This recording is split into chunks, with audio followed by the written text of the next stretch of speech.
The story begins with an average salaryman who plays his favorite video game, but as he leaves his apartment, he suddenly suffers a heart attack and he ends up dying. He wakes up in a strange room where he's surprised to see a flying dog, and he realizes that he's been reincarnated into another world as a boy named Ars Luvent. He starts studying at a young age, realizing that he's living in the Summer Fourth Continent, which used to be divided into 7 kingdoms. But the kingdom of Ansel united the land and established the Summer Fourth Empire. He learns about the existence of magic in that world and realizes that he's a member of a noble family which rules a small region called Lamberg. He's happy that he has everything he needs because the servants are looking after him, and he visits the barracks where he watches the soldiers as they train. He sees a soldier named Melis struggling, so he uses his unique appraisal ability, which allows him to see Melis's stats. He learns that Melis has no talent with the spear, but he has potential as an archer, so Ars advises him to use a bow, but he refuses, saying only cowards fight from a distance, but Ars insists, so the soldiers tell him to give it a try. He reveals that he has never used a bow before, but Ars tells him to go for it, and he ends up hitting the target in his first attempt. The soldiers can't believe this, thinking he just got lucky, so they tell him to try again, but he keeps hitting the target with incredible precision. So they recognize his skills, thinking he will become an excellent archer, and they wonder how Ars learned about his talent. But Ars doesn't want to tell anyone about his ability, thinking they won't believe him because he's the only one who can use it, so he tells them it was just his instinct. He starts thinking about his ability as he looks at the mirror, trying to check his own stats, but he realizes that he can't, so he concludes that it only works on other people. While having dinner with his family, his father Raven is impressed that he was able to discover Melissa's talent. We learn that Raven used to be a commoner, but he rose to power because of his amazing combat skills, and Ars checks his stats, realizing that he's the greatest warrior in the land. He tells Ars to focus on his instincts, thinking it's going to be useful when he becomes the ruler, and he realizes that he needs to prepare for his future. So Ars starts studying about the Empire, but he realizes that the future is going to be chaotic because the rulers are corrupt and the peasants are revolting. He's afraid that the Empire is on the brink of war, so he needs to learn how to lead his forces in battle, but he knows that he lacks combat skills, so he isn't sure if he can protect his people. He thinks his ability might be able to help him, so he walks around the village, trying to look for the perfect soldier. But he realizes that everyone lacks talent, and he becomes exhausted because his ability strains his eyes. He suddenly sees a boy named Reitz as he gets kicked out of a shop, and everyone looks down on him because he's from an inferior race called the Mawkins. Ars gives him food, and he starts eating, as Ars checks his stats, and he's completely stunned because it's absolutely insane.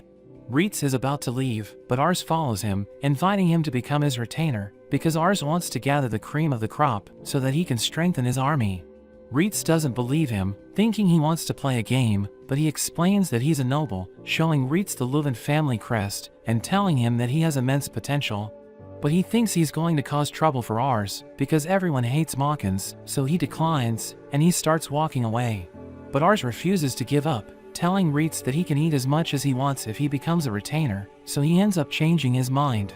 They enter the Leuven mansion, where the servants give Ars his food, but they give Reitz a simple meal, thinking that's all he deserves. So Ars realizes that they hate Mawkins, thinking he can't talk them out of it, so he sits beside Reitz and shares his food with him. The servants are shocked by this behavior, but Ars tells them that Reitz is his honored guest, so they start treating him well, and Ars asks him what he was doing in the village. So he reveals that he used to work as a mercenary, but his companions died in battle, so he started wandering alone, and he ended up in the village. He explains that he tried to join the other mercenaries, but they shunned him because he was just a child, so they thought he wasn't a capable fighter. One of the servants interrupts them, saying it's time for Reitz to leave, but Ars explains that Reitz is going to become his retainer, so the servant absolutely loses it. Raven learns about this, so he calls Ars, telling him that a Malkin wouldn't make a good retainer, but he explains that Reitz has incredible potential, saying it would be a waste to let him go. But Raven doesn't believe this, reminding Ars that Mawkins are inferior beings, but he explains that he believes in Reitz's talent, telling Raven to test his abilities. Raven recalls that he was able to discover Melissa's talent, so he decides to give Reitz a chance, promising to hire him as a soldier if he passes the test. Ars is happy to hear this, but Raven explains that Reitz will have a mock duel with him, so Ars becomes nervous, telling him that Reitz is only 14, so he still hasn't reached his full potential. Ars checks their stats, and he realizes that it's not even close, but his father explains he will go easy on him, so Ars thinks he might stand a chance. They make their way to the barracks, but Reitz wonders why Ars wants him as a retainer, because he's being persecuted wherever he goes. But Ars explains that he needs Reitz's help, saying he's going to become the lord of the land, so he needs someone capable of leading his army. They reach the barracks, where Raven prepares to fight, ordering Reitz to take a sword, and he explains that Reitz will win if he manages to land a blow before the timer runs out. Raven charges in, and Reitz struggles to defend himself, as Raven continues to pressure him. Ars thinks he's in trouble, but the soldiers are impressed, because he's able to keep up with Raven, who has a reputation for crushing soldiers in an instant. He manages to land a hit, knocking Reitz down, and Raven tells him he's running out of time, but he refuses to give up, realizing that Ars is counting on him, so he decides to fight seriously. He charges at Raven, who tries to stop him, but the light blinds him, and he barely manages to block Reitz's attack. Everyone can't believe this, and Raven admits that he lost, because the attack grazed him, so he decides to hire Reitz as a soldier. Ars thanks his father for giving Reitz a chance, and Raven admits that he has talent, thinking he will become a great swordsman. Raven reveals that he was worried about his son's future, but he believes Ars is going to become a great man, because he has the power to recognize people's talents, and the soldiers praise Reitz, realizing he's an excellent fighter.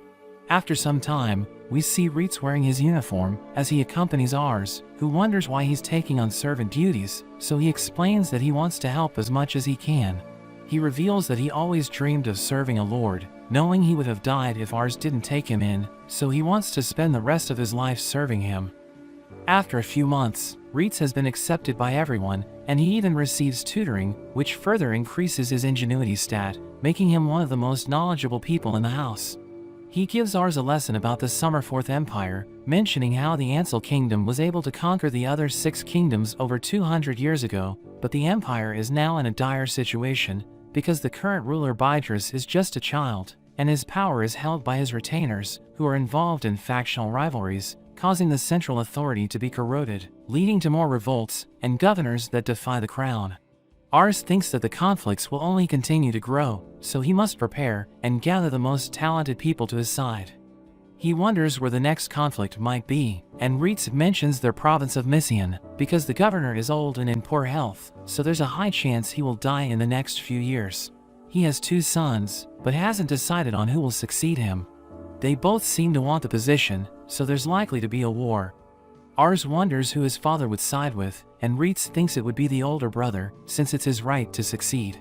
But Reitz also notes that it's not up to Raven to decide, since he doesn't directly serve the governor. We learn that each province is divided up into districts, and Lamberg is part of the Canair district, which is within Missian, so Raven serves the head of Canair. Ars worries about what would happen if his father were on the losing side, but Reitz thinks this is their opportunity, because performing well during a major conflict can help a lord advance in the world, and Reitz thinks they need to recruit more people to get stronger. They head out, and they see Raven, as Ars notes he has been spending more time training, so he also knows that war is coming. Ars mentions they are headed to the town to find more recruits, and his father suggests finding someone who has the talent for magic, because magic would be invaluable in the battles to come. We see that Ars once tried to learn magic, but he quickly realized that he had no aptitude for it. They make it to the capital city in Canair, and Ars is amazed to see so many people. Reitz notes that there are around 50 times more people than Lamberg, and the Pyre House rules the district. Ars notices how everyone looks wealthy, wishing the people of Lamberg could also be like this, and Reitz thinks they will be able to find someone with potential since there are so many people. Ars starts looking around with his appraisal, but after some time, there's no one that has caught his eye. They decide to keep looking, but Ars notices an alley where all the homeless are gathered. Ars wants to help them, but Reitz thinks there's nothing they can do in their current position. Ars thinks about how he thought the town was amazing, but thinks he wants to create a place where even those who are less fortunate can make a life for themselves, and Reitz is glad to be serving him. They reach the market, and Ars is amazed looking at all the different foods. A man offers to sell him a dragon egg, and Ars immediately imagines having a dragon as a pet. He decides to buy 3 of them, but Reitz suddenly points his blade at the man, accusing him of being a scammer. The man says he's legit, but Reitz knows that trade with the northern continent was frozen, so it's impossible for him to have dragon eggs. He prepares to end the man for his lies, but Ars holds him back, as the people start to stare at them. Reitz apologizes for his outburst, but Ars thanks him for looking out for him. They have a break for lunch, and Ars notices a candy stall, so he rushes over to try it, but he suddenly gets bumped into, and he realizes he was robbed. Reitz goes after them, and he manages to grab their cloak, revealing them to be a girl. She turns a corner, but she's surrounded by some thugs who start beating her. Ars tells them to stop, and one of the men attack him, but Reitz stops him, taking him out with a single punch. He easily deals with the other two men, and they all stumble away, saying it's not over. Ars checks on the girl, but he's amazed when he sees her stats. He learns her name is Charlotte, and he sees that she has S-tier aptitude for magic, as well as insanely high stats for leadership and prowess. Reitz asks for Ars's coin pouch back, but Ars suddenly asks her to be his retainer. Reitz thinks she's just a thief, but Ars mentions her talent for magic, and Charlotte refuses to serve a child like him, saying she has never even used magic before. Ars becomes desperate to convince her, thinking she's stealing because she has a hard life, so he mentions how he will give her food and a salary, but she just thinks he's a spoiled rich noble. She thinks he doesn't deserve his privilege, thinking he was just lucky to be born a noble. She refuses to become a tool for him, but Ars swears he's different, mentioning how he wants to someday create a place where everyone has an opportunity, but Charlotte mentions how they can't wait for someday to come, because every day is a struggle for them. Reitz understands her, but still demands for her to return the coin pouch. Charlotte gives it back since they saved her, and Ars asks her about the men, so she explains they were the men of a slave trader. She was caught stealing from a noble, so she was sold off as a slave. She managed to escape from the slave trader, but they then sent the men after her. Ars wonders why she stayed in the town after escaping, but we see a bunch of children that rush up to her, and she explains how she couldn't just leave them behind. Ars agrees not to recruit her, but he decides to give her his money anyway. At night, Ars continues to think about her, and Reitz notes how he was in a similar situation as her, so he understands how she feels. He thinks she must have been treated terribly by nobles in the past, and she must see everyone as an enemy, but he tells Ars he's different. He thinks about the flaw behind his plan to create a better place, but at that moment, they hear the kids from earlier calling for Charlotte. Ars rushes down and asks them what's going on, so they tell him that Charlotte was taken. We learn that Charlotte can't remember when she last cried, and she lived a miserable life because her parents abandoned her. So she had no choice but to steal from others, wondering why she was even born into this world. The men take Charlotte to their boss, and they beat her up, wondering why she isn't crying, but their boss Albert reminds them not to ruin her appearance because she's already been sold. They take her money away, and she tries to resist, but one of the men stops her. She thinks about the children, knowing they need the money to survive, but Albert thinks her life is worthless, so he tells her to accept her fate. But Reitz suddenly arrives, and he attacks the men, knocking them down. Ars approaches Charlotte, and Albert recognizes him as a noble, asking him if he needs anything. So he tells him to release her, but he refuses, saying she's his merchandise, and she tells Ars to mind his own business. But he tells her he's worried about her, because her eyes always looked empty, and he notes that she lacks ambition despite her exceptional talent. Albert has no idea what he's talking about, so he explains that she has given up on her future because she has lost hope, but Albert laughs, reminding him that she's just a slave. So he becomes upset, telling Albert that he's robbing her of her future, and he mentions that she should be able to decide what she wants to become. We learn that Charlotte decided to close her heart, and she never cried, because she thought it was a sign of weakness, knowing she needed to do what was necessary to survive. But she suddenly starts crying, and Albert has had enough, so he tells his men to get rid of Ars. One of them threatens to beat him up, but Reitz stops him, telling them they deserve to die, because they made his master angry. They try to take him down, but he easily defeats them, so their mages cast a spell, trying to burn him alive, but it doesn't work, and he gives them a beating. He thinks they're pathetic, but Albert calls his right-hand man, revealing that he used to be the captain of an army, but he got kicked out because of his poor behavior. So Charlotte is worried, but Ars checks his stats, realizing he's nothing special, and he tries to attack Reitz, but he realizes he's no match for him, and he ends up getting knocked out. Albert can't believe it, and he wonders what he did to deserve this, reminding Ars that slave trading is legal in the city. So Ars offers to pay him, saying he will buy Charlotte, but Albert refuses, because he already has a buyer. But Reitz advises Albert to value his credibility, knowing his business will suffer if the people find out his slave has been taken away. So Reitz suggests telling the buyer that someone else bought Charlotte for a higher price, threatening to kill him if he refuses to obey. So he decides to let them have her. They're about to leave the city, but Charlotte explains there's somewhere she wants to go, and she leads them to her secret place, which gives them a beautiful view of the city. She explains that she goes there to clear her mind, and she asks Ars why he wants to create a peaceful city for people like her. So he tells her it's because he likes kids, so she finds him weird, reminding him that he's also a kid. But he recalls his past life, and we learn that he was always exhausted because of his duties, but the smiles of children always brightened up his day. So he believes that they give people hope, thinking they're inspiring everyone to work towards a brighter future. So he wants to give them a place to enjoy their lives, thinking it's his duty as a ruler, and she likes his answer, so she decides to join him, saying she wants the children to be happy.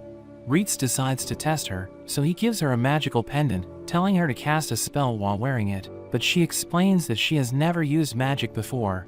So he teaches her how to cast a basic spell, and she follows his instructions, allowing her to create a fireball, which causes a massive explosion. Everyone sees it, and they're amazed by its destructive power, as the pendant shatters after she has consumed all of its energy. Ars and Reitz can't believe how powerful she is, thinking she's amazing.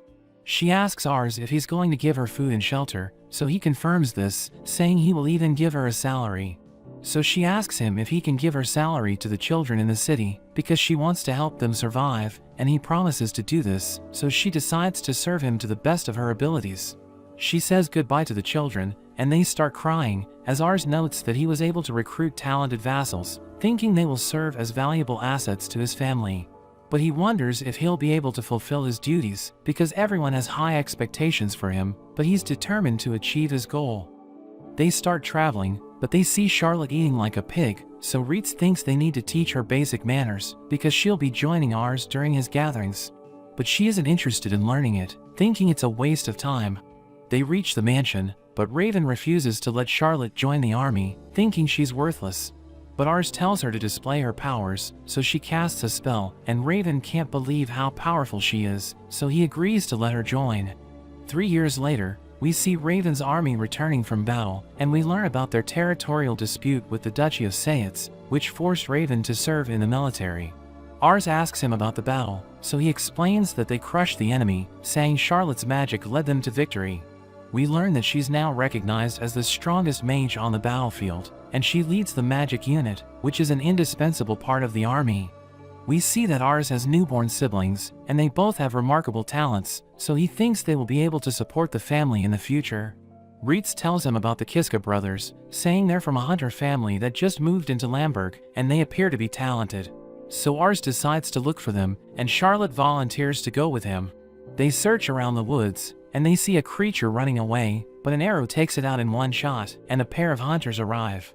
Ars uses his ability, realizing they're the Kiska brothers, Gatus and Marcus, and he recognizes their talents, thinking they will make competent soldiers. They invite him to their house, where their father Greg prepares a feast for them.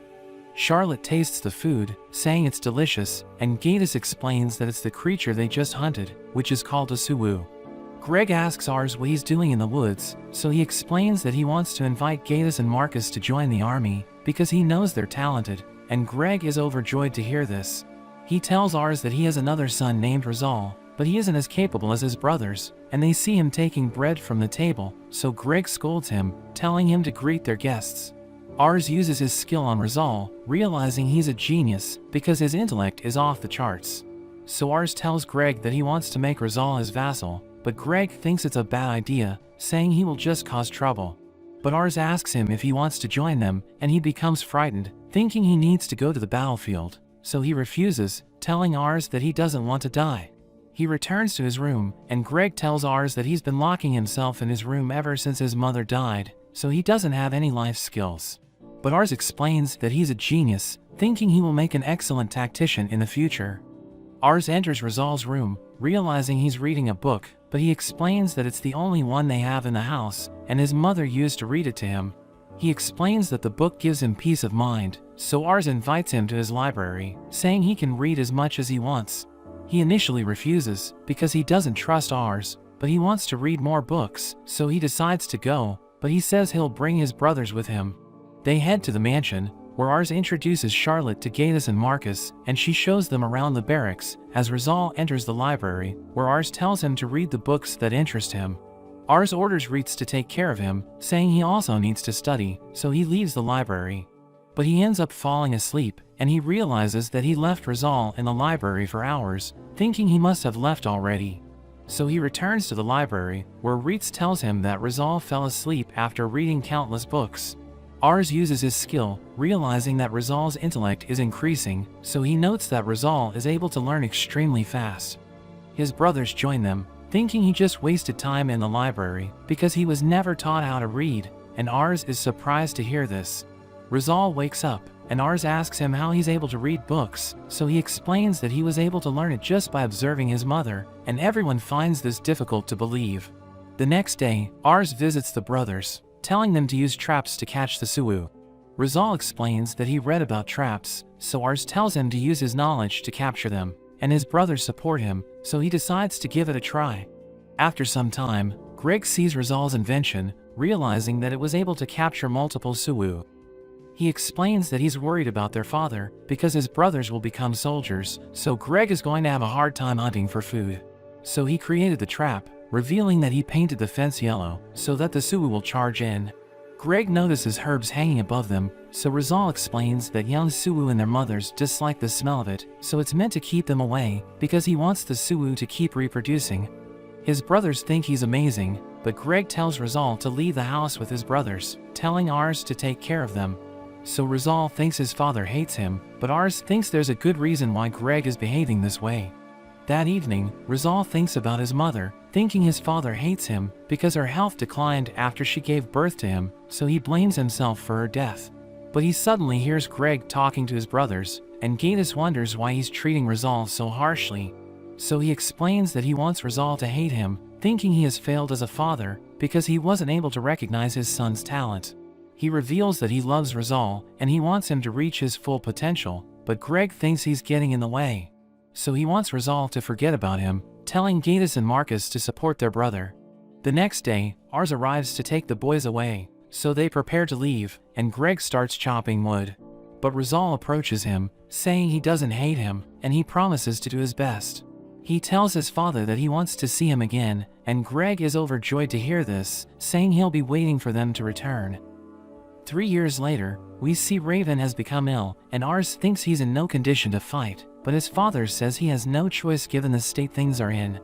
We learn that the governor has become sick, but he named his younger son Vas as his successor, and the elder brother Kurin insists the document was forged, leading to a dispute. The retainers become split on who should be the successor, so the province of Messian has fallen into chaos, and Sayitz has also been taking advantage of this. Ars wonders if he will need to fight, but his father says there's something more important for him to think about, mentioning his betrothal. Ars is shocked to hear this, and he can't believe he was never told about it. His father gives him a letter, and he rushes to tell the others the news, wondering what he should do about it, but a maid suddenly informs him that his fiancée has arrived. He goes out to meet her, but he doesn't know how to act, because he never even had a girlfriend in his previous life, but the girl introduces herself as Leisha Played, and he is instantly charmed by her, but when he checks her stats, he's shocked to see she has insanely high ambition, thinking it doesn't match her cute appearance. He worries she's putting on an act, and he refuses to let her fool him, but as she talks to him, he finds her too adorable. He decides to show her around, and her butler Jean is surprised to see a Malkin in the house, but Leisha already knows about Reitz, so she instantly tells Jean to apologize. Leisha is given a warm welcome, and they have a meal together. She finds the meat delicious, and Ars tells her about how they use traps to catch the Suwu. He thinks about how great she is, and she mentions how she passed through Lamberg on her way there. Ars thinks it's a shame that it's raining so he can't show her around, but she tells him not to worry, as the sun starts to shine. He wonders if she can control the weather, but she reveals she watched the clouds on her way there, and could tell it was just a passing rain, so she tells him he can show her the town. Meanwhile, we see Charlotte and Rizal watching them, but they both get a dangerous feeling from her. Ars and Leisha head into the town, but we see two men arguing. Ars wonders what's going on, and a woman tells him it's a dispute over a Magistone order. The shopkeeper ordered flame Magistones, but the dealer brought sound Magistones instead. And since it was just a verbal agreement, it's unclear who's wrong.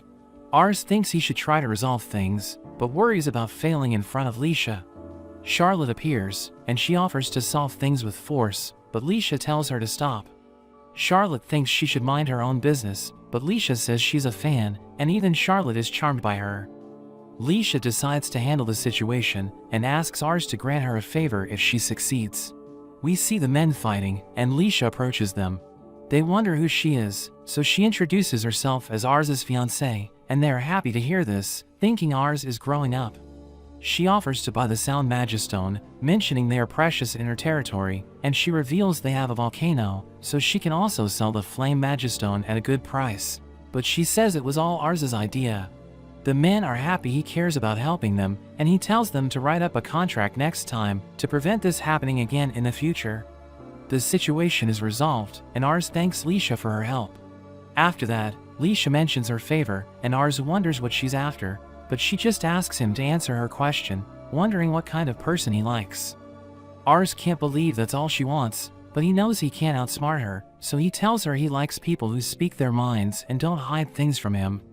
At night, Ars thinks about how he wasn't able to figure out Leisha's intentions, but as he prepares to sleep, he finds her in his bed. He wonders if she's messing with him, but she mentions she wants to have an honest conversation with him. They have some tea, and he wonders what she wanted to talk about. She reveals she has the talent to tell how people feel by looking at them, and she mentions how he was suspicious of her when they first met, so she wants to know why. He decides to tell her the truth, revealing his ability to see a person's stats, and that she has insanely high ambition, which makes him think all her actions are calculated. He thinks she won't believe him, but she thinks it explains his behavior. She admits she's ambitious, so Ars wonders what she's after. She reveals the ambition of a woman is to make a good man fall in love with her, and Ars realizes the best path for her is to marry someone powerful.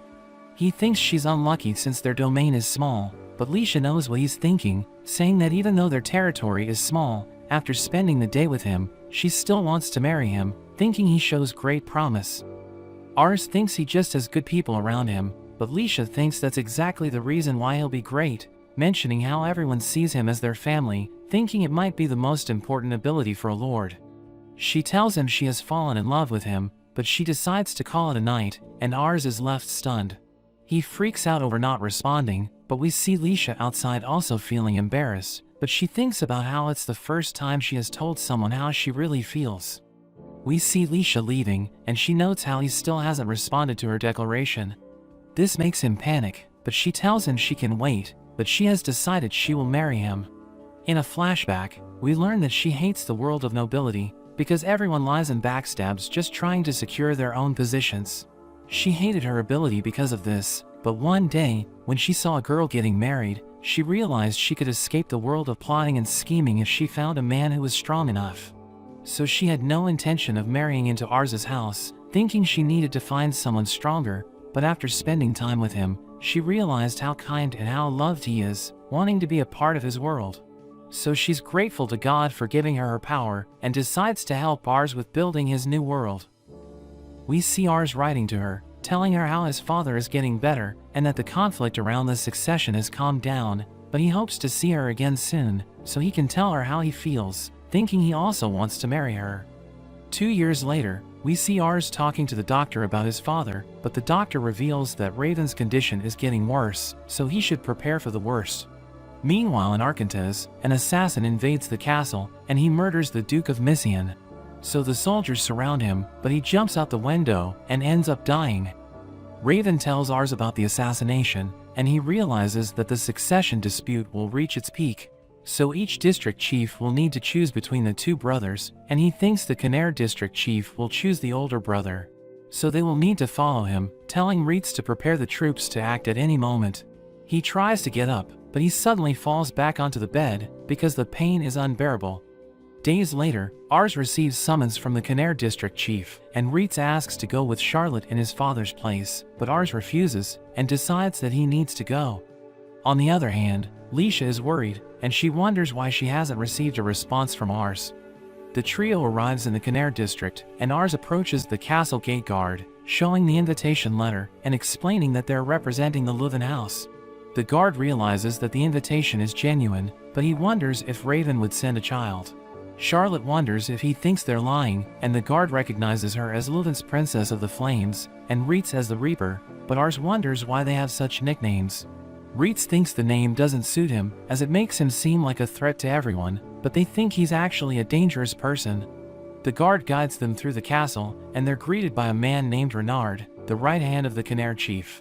Ars checks his stats, and he realizes that everything is balanced, so he's a jack of all trades. He has heard about Reitz and Charlotte, so he tries to recruit them, but they explain that they're loyal to the Leuven house. He thinks it's a shame, but acknowledges that Leuven must be a great place, so Ars thanks him. He takes them to the meeting room with the other leaders, and Ars introduces himself as the son of Raven Leuven. But the other leaders don't respond, so he feels the pressure of the room, and decides to sit down. He realizes that the old man is Orsulo, the Lord of Kumir, and he used to play with him when he was little. Orsulo thinks he has grown a lot, and even offers cookies to Ars, but the other lord doesn't seem to like him. The doors suddenly open, and everyone stands up to greet the Canare chief, who introduces himself as Lumiere Pyrrhus, and he thanks everyone for their presence. Ars uses his ability on him, and sees his stats match those of a territory chief, with high prowess and well-balanced stats. He also realizes how Renard compensates for Lumiere's weaknesses, so they're perfect together to manage the territory. Lumiere confirms that the governor's assassination will cause a succession war, so he has decided to support the older son Kurin, as Ars notes that his father was right. Lumiere asks if there are any objections, but everyone agrees with him, so he asks them to prepare the troops for war, and ends the meeting. Lumiere goes to talk to Ars, and wishes his father well, commenting that the Leuven house is proving to be very strong despite being small. He congratulates Ars for representing Raven, and admits he has high expectations for them. The lord who was staring at Ars calls him, and he introduces himself as Hammond Plyde, from the Torquista territory. So Ars becomes worried, realizing that he's Leisha's father, and he reveals that she seems upset with Ars lately, so he wonders what he did wrong. Hammond wonders if he has been responding to his daughter's letters, and he realizes that he hasn't replied to her, because the Duke was assassinated, and his father got worse, so he didn't have time. Hammond knows that she likes him, revealing that she doesn't usually show her emotions, but lately she has been expressing herself. He confesses that he prioritized his work as a lord, and didn't pay much attention to her when she was younger, so she always felt lonely. He wants her to be happy, and he was angry at Ars for not replying, but he realizes that part of it is his own fault, so he apologizes to him, and asks him to take care of his daughter. Ars promises to make her happy, and he's glad to hear this, as Ars realizes that he really cares about his daughter. Ars returns home, and gives the news to his father, who mentions that he went without telling him. Ars thinks he's angry, but he praises him, and thinks he did an amazing job. He later decides to write to Leisha, and apologizes for not responding to her, revealing that he also met her father, and hopes that their families will work together during the war. He also remembers his promise to Hammond, and decides to win the war to protect Leisha. The next morning, Ars trains with Reitz, who is worried about him, because he's been training all day, but he refuses to stop. He notices that everyone is getting stronger, and is disappointed that he hasn't improved yet. He remembers when he led his troops in simulated battles, and it was a disaster, realizing that he has no real battle experience, and is always afraid. He knows that Reitz and Charlotte are strong, but it would be useless if their leader is weak. Rizal arrives, and tells him that Sayitz is preparing to attack, so Lumiere sent an order for them to join the fight. Sayitz is invading Mission by attacking Orsulo's territory, and if it gets conquered, then they'll be next. Ars knows his father can't go to battle, so he realizes that he must be the one to go. He trembles at the idea, but orders everyone to prepare the troops, and Reitz promises to help him win his first battle. The troops are gathered, and Ars begins his speech, but Raven suddenly appears, and he refuses to let Ars go to battle. Ars mentions that he's in terrible condition, but he doesn't mind dying for Lamberg. Reitz tries to intervene, but Raven tells him to stay out of it. Ars explains that he'll win because he has Reitz and Charlotte by his side, but Raven comments that he doesn't have the face of a warrior. Ars wonders what he means, so Raven orders a soldier to bring the prisoner for execution. Raven reveals that the man committed heinous crimes, but he got sick, so he couldn't execute him. He promises to recognize Ars as a warrior if he remains calm as he watches the man die. They bring the axe, but Ars wonders how to stay calm if he has never seen someone get executed. The prisoner declares that he has killed countless people, and he feels amazing when he kills children. Raven gives the order to execute him, so Ars tries to stay calm, but he absolutely loses it. Raven declares that he can't lead the troops, so he'll lead them himself, as Ars realizes that he isn't ready for war. On the battlefield, Raven leads his men and takes down several enemies as Reitz fights by his side. Rizal stays safe, ordering their formations as the archers finish off the enemy infantry, and Charlotte uses her magic to break into the fortress.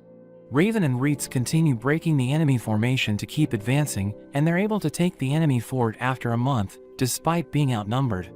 Raven and his men return to Lamberg after Ars's 12th birthday, and his wife helps him rest, but the twins are worried about him. Ars appears to greet the group, and they realize he's injured, but he explains that it was because of his training. He asks about his father, so Reitz explains that Raven led them to victory, but it took a toll on his body. Ars blames himself for forcing his father to go to battle, so they remind him that Raven was already sick, but he thanks them for their kindness and leaves to continue his training. But they realize it's getting late, and Charlotte reveals that she heard how Ars kept training while they were in battle. They hope he doesn't get sick, as Lisha comes to visit, but she's worried about Ars, because the tone in his letters changed since the conflict began.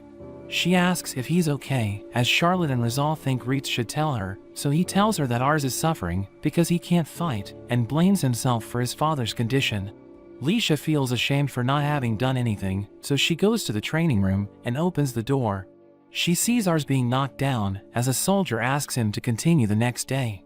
But he remembers that his father was fighting despite being sick, so he gets up and continues training as Lisha decides to leave. Reitz questions if she won't talk to him, but she thinks it's not the right time for that. A maid suddenly announces that Raven has woken up, and she explains that he asked to talk to them. Raven thanks them for coming and apologizes for worrying them, so Charlotte wonders what's gotten into him. He explains that he's not speaking as their lord, and asks what they think of their lives. So they tell him that Lamberg feels like their true home, and Raven is happy to hear this, but he confesses that he's going to die soon. They ask him not to speak like that, but he can tell that he doesn't have much time, and remembers not knowing what to do when Ars brought them. He remembers how Reitz was a Malkin, Charlotte was a thief, and Rizal was a child when they arrived, and he's proud that they're now the pillars of the house. He comments that Ars isn't strong enough for war, and regrets not taking him to the battlefield when he was healthy, or teaching him about the harsh realities of the world. Raven realizes it's too late for him, so he asks a favor and begs them to help Ars, explaining that he's asking them as a father. Rizal explains that he'd continue to blame himself if it weren't for Ars, and promises to study more to help him.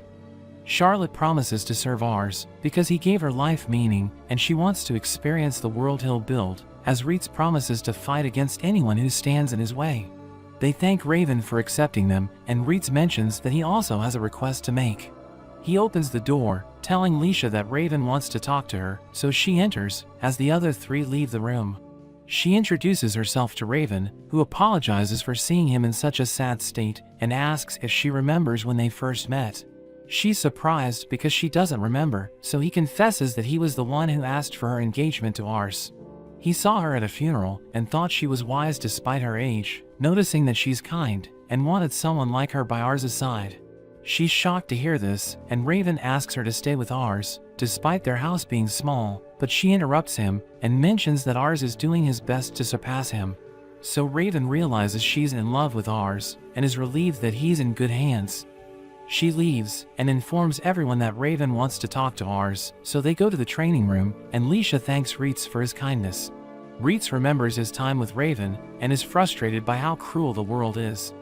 Ars goes to talk to his father, and is happy that he has regained consciousness. Ars reveals that he looked into Raven's illness while he was away, and found medicine that could help him recover. Ars tells him about a doctor in the province, but Raven ignores him, and comments on how much he has grown. So he becomes emotional, and Raven reveals that he was his age when he decided to become a warrior. He was born in a remote village in Mysian, which was governed by a tyrant who extorted the people. So one day, he couldn't stand it anymore and ran away from home to live in the city. The governor of Mysian was visiting the city when he arrived, and he remembers his greatness. So he decided to become a man capable of being a governor and leading soldiers into battle. So he studied the art of the sword and fought with all his heart, which made him stand out, and he was appointed the head of a domain. He apologizes for giving him the burden of being his son, but Ars is happy to have him as his father. Raven asks him about Leisha and warns that she's fierce, thinking she takes after her mother more than Hammond. Ars wonders if he's close to Hammond, so Raven talks about stories from his youth, and the two spend the entire night talking. But the next morning, Raven passes away.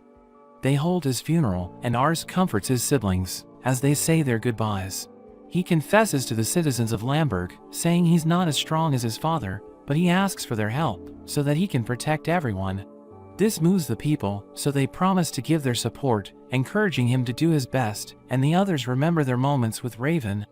Ars is grateful to everyone for the encouragement and prays that his father continues to watch over them from above. He announces himself as the leader of the Leuven house, and everyone bows in respect. Meanwhile, we see a mysterious woman as she hears men talking about the Duke's assassination, and she asks them to tell her more about it.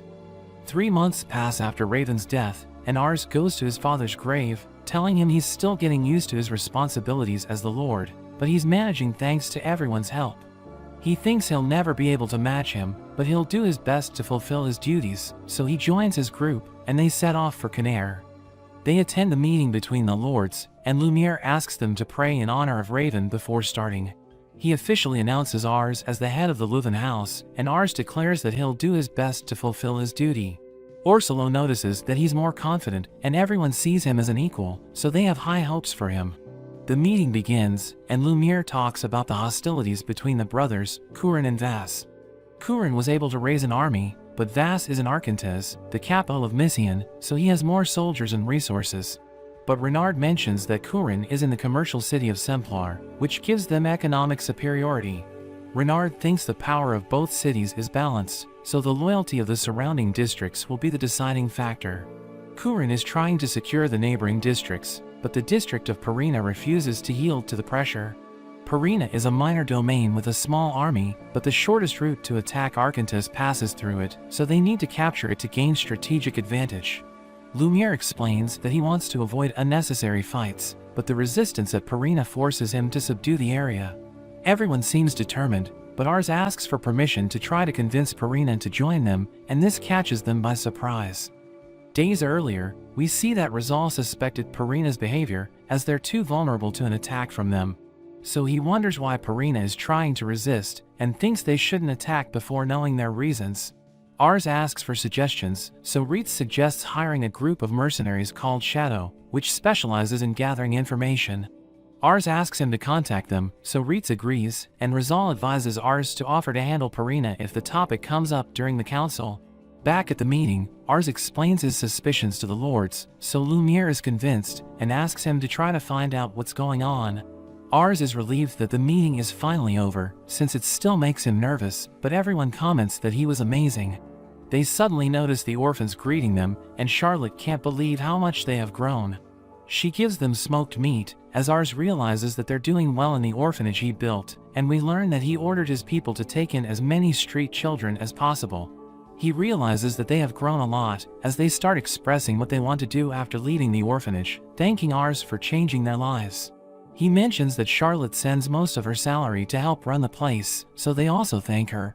She's happy that Ars built the orphanage in a big city like Canaire, thinking it's a great idea, and he agrees with her, because the children have more opportunities in the city. But he's surprised to see Leisha, who explains that she decided to accompany her father to the meeting, so she came to see her fiancé when she found out he was also in town. Ars thinks she shouldn't bother, and doesn't know how to act, as Leisha sees the children around him, thinking happiness always follows him. One of the children suddenly dirties her dress, so Ars freaks out, but she just takes off her shoes and plays with the child, so he thinks she's amazing. At night, Ars and the others stay at the orphanage, as we see Charlotte sleeping with the children. He's talking to Leisha, who wants to accompany him to meet the Shadow mercenaries, but he's worried about her going, telling her it's too dangerous. but he can't win the argument, so he gives up and promises to pick her up at her lodging the next day. But she reveals that she'll spend the night at the orphanage, so they're shocked and realize why she brought so much luggage. Ars decides to prepare her room, but she insists on sleeping with him, which surprises him even more. Charlotte wakes up with the commotion, so they end up fighting over who gets to sleep with him. Ritz and Rizal wonder what's going on, but Charlotte grabs Rizal so that everyone can rest together. The next day, the boys note that they didn't get any sleep the night before, so they're still exhausted. Ritz informs them that the meeting with Shadow has been scheduled, so they thank the women at the orphanage for their hospitality. As they head to the bar, Ritz reveals that he got in touch with Shadow through a colleague from his mercenary days.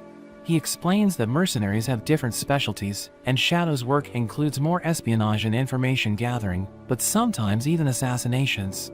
So Ars is afraid of them, but Ritz is more worried about the new leader of the group, explaining that he's extremely competent and he took them to another level. But Ritz reveals that he only accepts jobs that catch his attention, so Ars hopes he'll accept the job. They arrive at the bar, where they're served by beautiful waitresses, but a man tells them to leave, so Ritz gives him the secret code, and he allows them to enter. They wait at a table, but notice that everyone's glaring at them. Ars realizes that the leader might be in the room watching them, so he uses his ability to scan the area. But a waitress comes to take their order, and Ars seems surprised when he sees her stats. He becomes nervous and excuses himself to use the bathroom, where he checks Ritz's stats because he wants to make sure his ability is working correctly. He reveals that the waitress is actually a man who had a skill of 92 and an ingenuity of 90, so Ars sees him as a threat. He suddenly grabs Ars, threatening him with a knife, and he asks him how he found out he's the leader of Shadow. But Ritz throws a knife, so he releases Ars, and Ritz grabs his arm, telling him he has no idea who he's messing with. He wonders how Ars was able to ask for help, and Leisha suddenly enters, telling him not to underestimate them. She explains that he's obliged to listen to Ars's request to make up for his rudeness, and he tries to refuse, threatening to escape after eliminating Ars. But Leisha thinks he has already realized this isn't possible, because Ritz is capable of taking him down, explaining that she would hunt him down if he kills Ars. Ars realizes that she can be scary, and the chief laughs before accepting Leisha's request, but he's still curious about how Ars discovered his identity. So he reveals his power to see the stats and potential of people, calling him Mazik, which shocks him, because he hasn't used that name for a long time. He introduces himself as Fam, but acknowledges Ars's power for knowing his old name, and thinks his ability is a nightmare for a spy like him. He confesses that he likes him, and decides to accept the job, explaining that he must be a winning horse based on the people around him. Ritz congratulates Leisha, and she reveals that she noticed something was wrong with Ars's expression before he left them, so they decided to follow him. They tell Fam about the job, so he charges a gold coin, saying they need 5 days to gather the information, but Ars is shocked at how fast they are. We see Charlotte eating with Rizal as the trio returns to the bar and reveals that they have already managed to speak with the leader, and he approves the request. Fam interrupts them and offers a free meal to Charlotte, as Ars is shocked by his acting skills, thinking he moves like a girl. 5 days later, Ars and Ritz return to the tavern, but Fam is the only one there. He explains that everyone else is on other jobs, since investigations require a lot of manpower. He reveals that the request was a success, and Ars is shocked to learn that he personally handled their request after it piqued his interest. Ars realizes that his abilities put him at the top, which is why he's the leader of the Shadows despite his average leadership stats. Fam refuses to disclose his secrets about how he obtained the information, and decides to show why Purina won't ally with Kurin, giving Ars a piece of paper. It's a pact with signatures, and seals of nobles allied with Vass, and Ritz notes that all Vass's allies would have a copy of this. They notice Purina's seal, but Ritz is shocked to see the mark of the district of Massa. He explains that it's a city near Lamberg, and the district has a large population, so it has one of the largest military forces on the continent, making it a valuable asset in the war.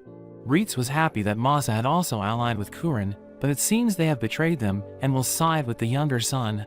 He notices that if Kurin and his allies invade Purina, Massa can attack and neutralize them with a surprise attack, turning the war to the enemy's side. Fam thinks Purina has determined that Kurin will be the loser in the succession battle, which explains why they didn't agree to an alliance. But Ritz wonders if the alliance pact is genuine, since it's not easy to obtain such a document. So Fam repeats that he doesn't share his methods, and it doesn't matter how trustworthy he is, but assures that he found the document where the chief of Purina lives. Ritz apologizes for doubting him, and Fam understands it's a common doubt. Ars is impressed that he was able to obtain this information alone, thinking he's a true ninja. He decides to pay him, but Fam doesn't accept his money because he wants to make it up to him, reminding him that he was rude when they first met. So Ars thanks him, but decides to pay a little more for the next job, as he's grateful for the service. They go to Canaire, where they tell Lumiere the results of their investigation, but he questions the authenticity of the document, so Ars assures him that it came from the chief of Purina's house.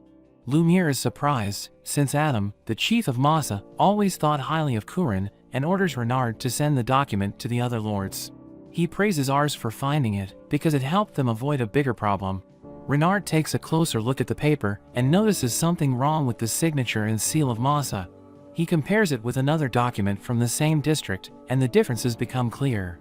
Lumiere trusts Renard's eye, and Ars notes that his ability doesn't show the special skills of his target, so he realizes that he shouldn't judge people's capabilities based on their stats alone. They realize that Purina was tricked into thinking that Massa betrayed them, and they think this serves to buy time for Vass. Ritz believes that what the enemy actually wanted was a temporary alliance with Purina to allow them to mine explosive mana stones. Lumiere and Renard reveal that it's an extremely rare material, and Purina is one of the only places where it can be found.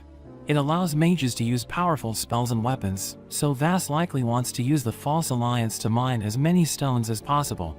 Rizal rules out attacking Purina, and thinks the only option now is to tell the truth and win them back, because an unnecessary battle would only weaken their side. But Lumiere mentions that he sent numerous messengers and never got a response, so Ars has a plan.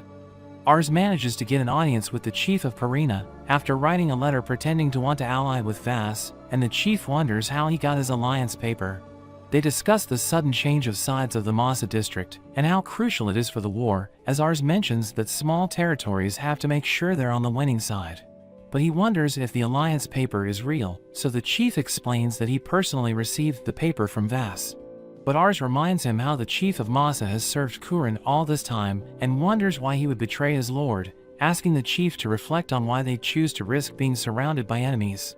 So he realizes that Ars only sent the letter to get an audience with him, and he orders his men to arrest them, but Ritz intervenes, stopping the attacks. Ars declares that they didn't come to fight, and the chief of Massa suddenly reveals himself, so the chief of Purina is surprised to see him, but Ars asks him to listen. We learn that this was Rizal's idea, and Adam was furious when he learned that his seal was forged and used in a cheap trick. He reveals that Massa didn't betray Kurin, since he never signed that paper, explaining that he'd never do that.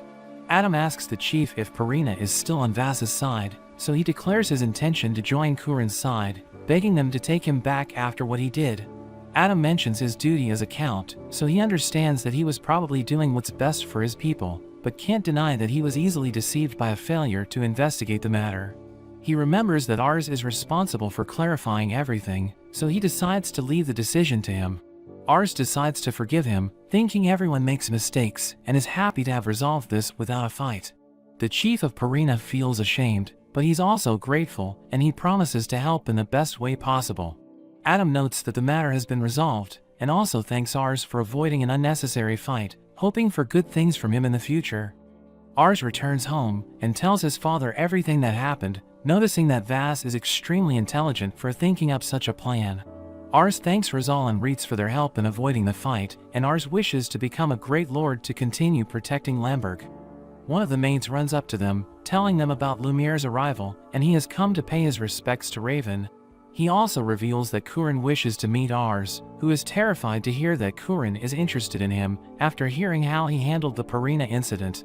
He thinks he doesn't deserve to meet someone so important, and Lumiere reveals that they're about to see him. So Ars starts to freak out, but Ritz and Rizal encourage him to be strong, as this is a great opportunity. So Ars declares that it will be an honor, and Lumiere is happy to see his confidence. Charlotte tries to find a good dress for Kurin's banquet, but a maid reveals that they have already left, so she's devastated. On the way, Rizal feels bad for leaving Charlotte behind, but Ritz explains that someone needs to stay to protect the estate, and decides to pick up a gift for her on the way back. Ars is nervous, wondering why someone as important as Kurin wants to meet him. So Reitz explains that all the influential nobles were called, and Resolve thinks he wants to boost morale before the war. This only worsens Ars's condition, realizing that he'll be surrounded by the elite, so he needs to take care to not embarrass himself. They arrive in Semplar, and Ars is amazed by the sight of the commercial center. He notices how big the city is, and hopes that Lamberg will be as prosperous one day. Reitz comments that the banquet will be a great opportunity, since Ars can establish connections and enhance his reputation among the other nobles, so he's determined to do his part. At night, the banquet hall is filled with Kurin's allied nobles, and Ars is nervous because they keep staring at him due to his age. He notices that Lumiere is very popular among them, and they praise his great performance as always. Lumiere suddenly calls for Ars and introduces him to the others, revealing that he was responsible for resolving the conflict with Purina, so they think he's impressive. They suddenly hear the announcement of Kurin's arrival, so they lower their heads as he enters the hall. Ars uses his ability and finds that Kurin is indeed an excellent leader with great combat stats, realizing why Lumiere chose him. He also wonders about his brother Vass's stats, as rumors say he's even more impressive. But Ars realizes that perhaps the rumors are just an attempt to undermine Kurin's image, and wonders if someone could be planning a conspiracy. Kurin begins his speech and declares that they're in danger because Vass has waged war against him. He mentions that the Summerforth Empire has chosen not to intervene, despite his right to the succession of the Mysian Duchy. He explains that the empire is in decline, and thinks that their regime no longer works, so he wants to unite the districts and proclaim independence from the empire after defeating Vass. Everyone's shocked to hear this, and he acknowledges that it's a difficult task, but he's confident that he can achieve it with everyone's help, so they get excited and promise to do their part. He suddenly mentions Ars and asks him to come forward, recognizing how he was able to resolve a major problem without spilling blood, and everyone's surprised that a child was able to do this. Kurin orders everyone in the hall to applaud him, and they quickly follow Lumiere's lead. They start the banquet, as Rizal and Reitz start eating, but they notice that Ars is exhausted after socializing with all the nobles. He decides to get some fresh air on the balcony, and Kurin suddenly joins him. He wants to talk to him because he heard from Lumiere that he has a good eye for people and wonders what he thought of his subordinates. Ars had already seen their stats earlier and realized that there was no one impressive except for Lumiere. So he decides to tell the truth and confesses that he didn't see anyone with potential. Kurin becomes serious and asks if he thinks he has better subordinates, and Ars confesses that he does. So Kurin is pleased with his honesty and admits that he's right, since he has good men, but they lack talent. He knows that his brother has many talents, and is afraid that his military and economic superiority won't make a difference in the hands of incompetent leaders. So he explains he was excited to hear that a new talent had appeared, so he expects great things from him. He suggests an offer to Ars, promising to make him the chief of Canair if he helps him win the war. Ars wonders about Lumiere, so he explains that he wants to give an even higher position to him, since he actually trusts him. Kurin also asks Ars to give him his subordinates, but Ars refuses. So he asks him to help him find more talented people and invites him to his war council, so Ars hopes to live up to their expectations. On the other side, we see Vass in the Arkantes castle, discovering that Kurin learned about the false alliance and resolved the conflict in Purina. But his vassal Lemus assures him that they have acquired enough mana stones to win the war. His other subordinate Thomas reminds him that his brother doesn't have good commanders besides Lumiere, so the chances of losing are low. But Vass doesn't seem satisfied, and explains that he only fights when he has a 100% chance of winning. He asks Thomas about the whereabouts of Marielle, and he confesses that he doesn't know, thinking she's drinking herself to death. But Vass wants her on his side, and thinks they should put their past behind them. But Thomas refuses the idea, thinking she's just a drunk now, but Vass believes she's a capable woman, so he decides to hire her. Ars finally returns home, and Charlotte is surprised that they were invited to Kurin's war council. Ars thinks it's a great responsibility, wanting to find talented people for Kurin, and Reitz suggests using the shadow mercenaries.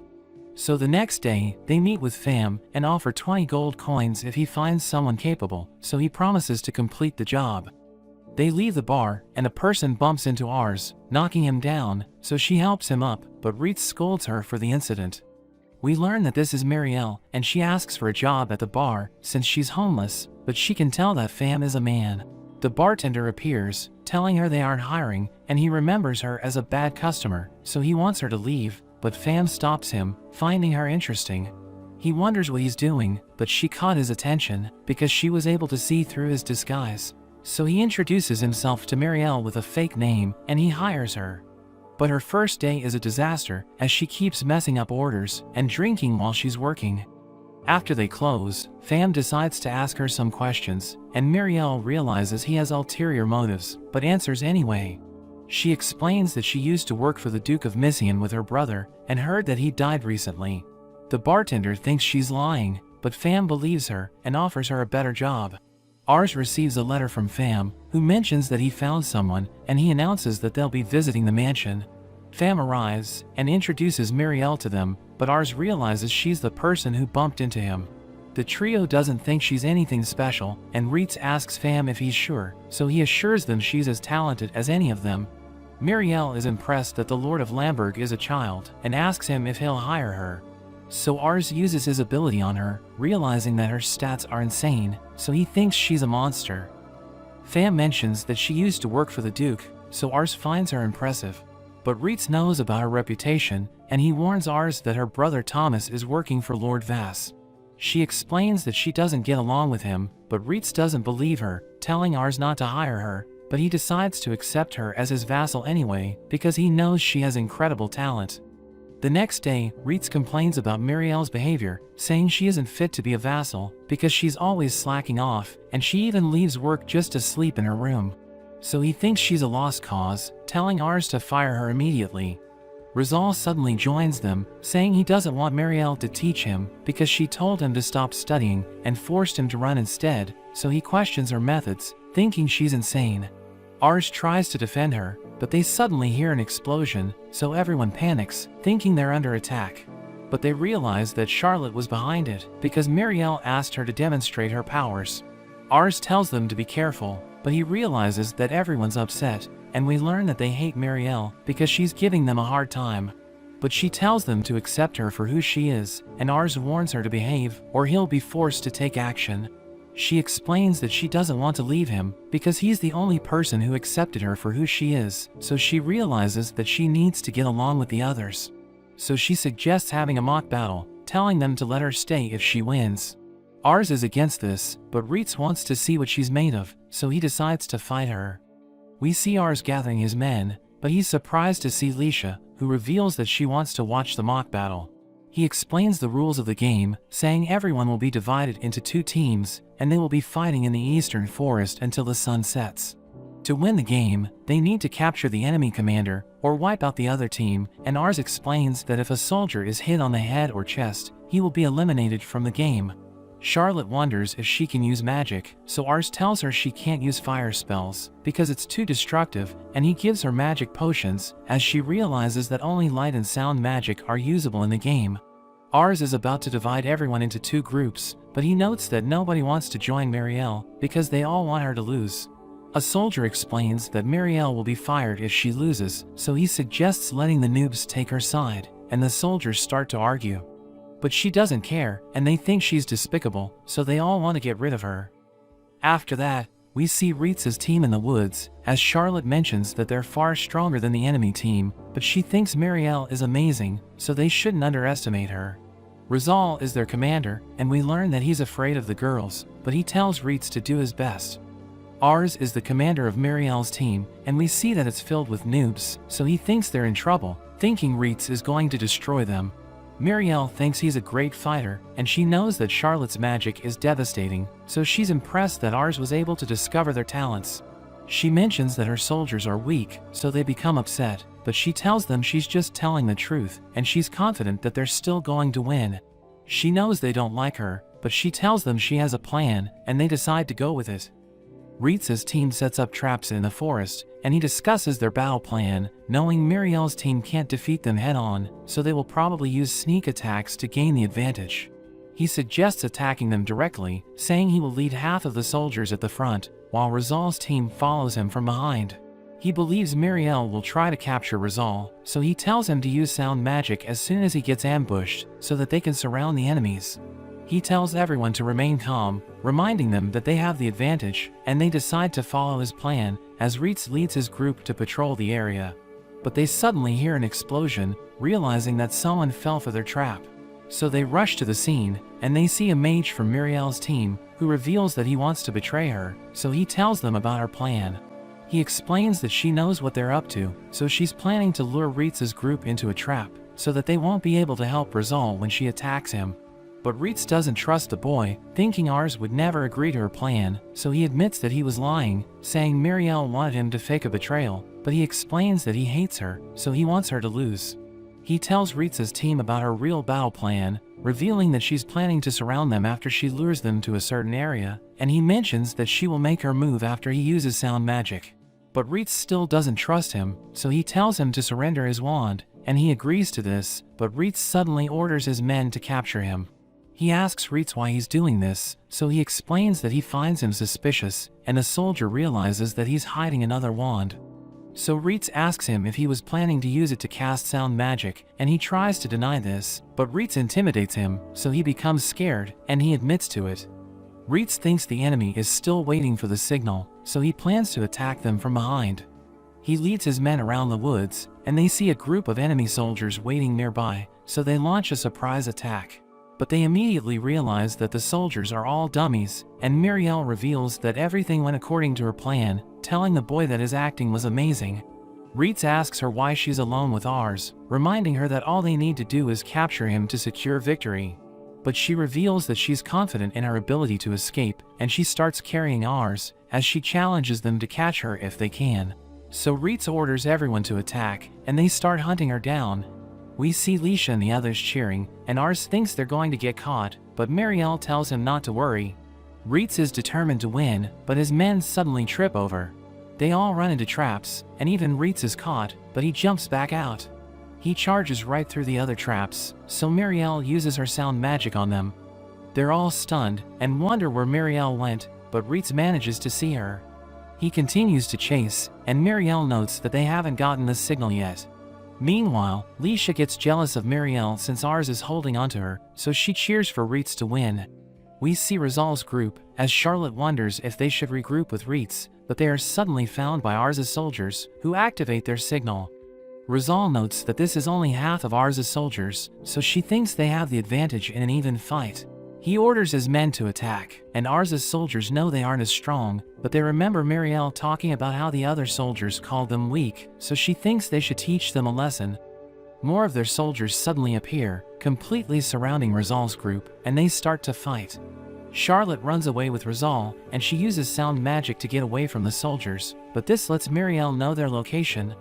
Reitz wonders why Rizal is nearby, and we see that Charlotte was also caught by her own magic. Rizal continues to run, and we learn that Muriel's objective wasn't to provoke Reitz and split him from his soldiers, but it was to find a way to get Rizal. Reitz realizes what they are after, but Muriel speeds up. Reitz is able to keep up, and he thinks about how Ars saved him and his promise to stay by his side. He's determined to be Ars's most loyal guardian, so he refuses to lose to Muriel. Ars starts to get dizzy, but Muriel sees Rizal approaching them.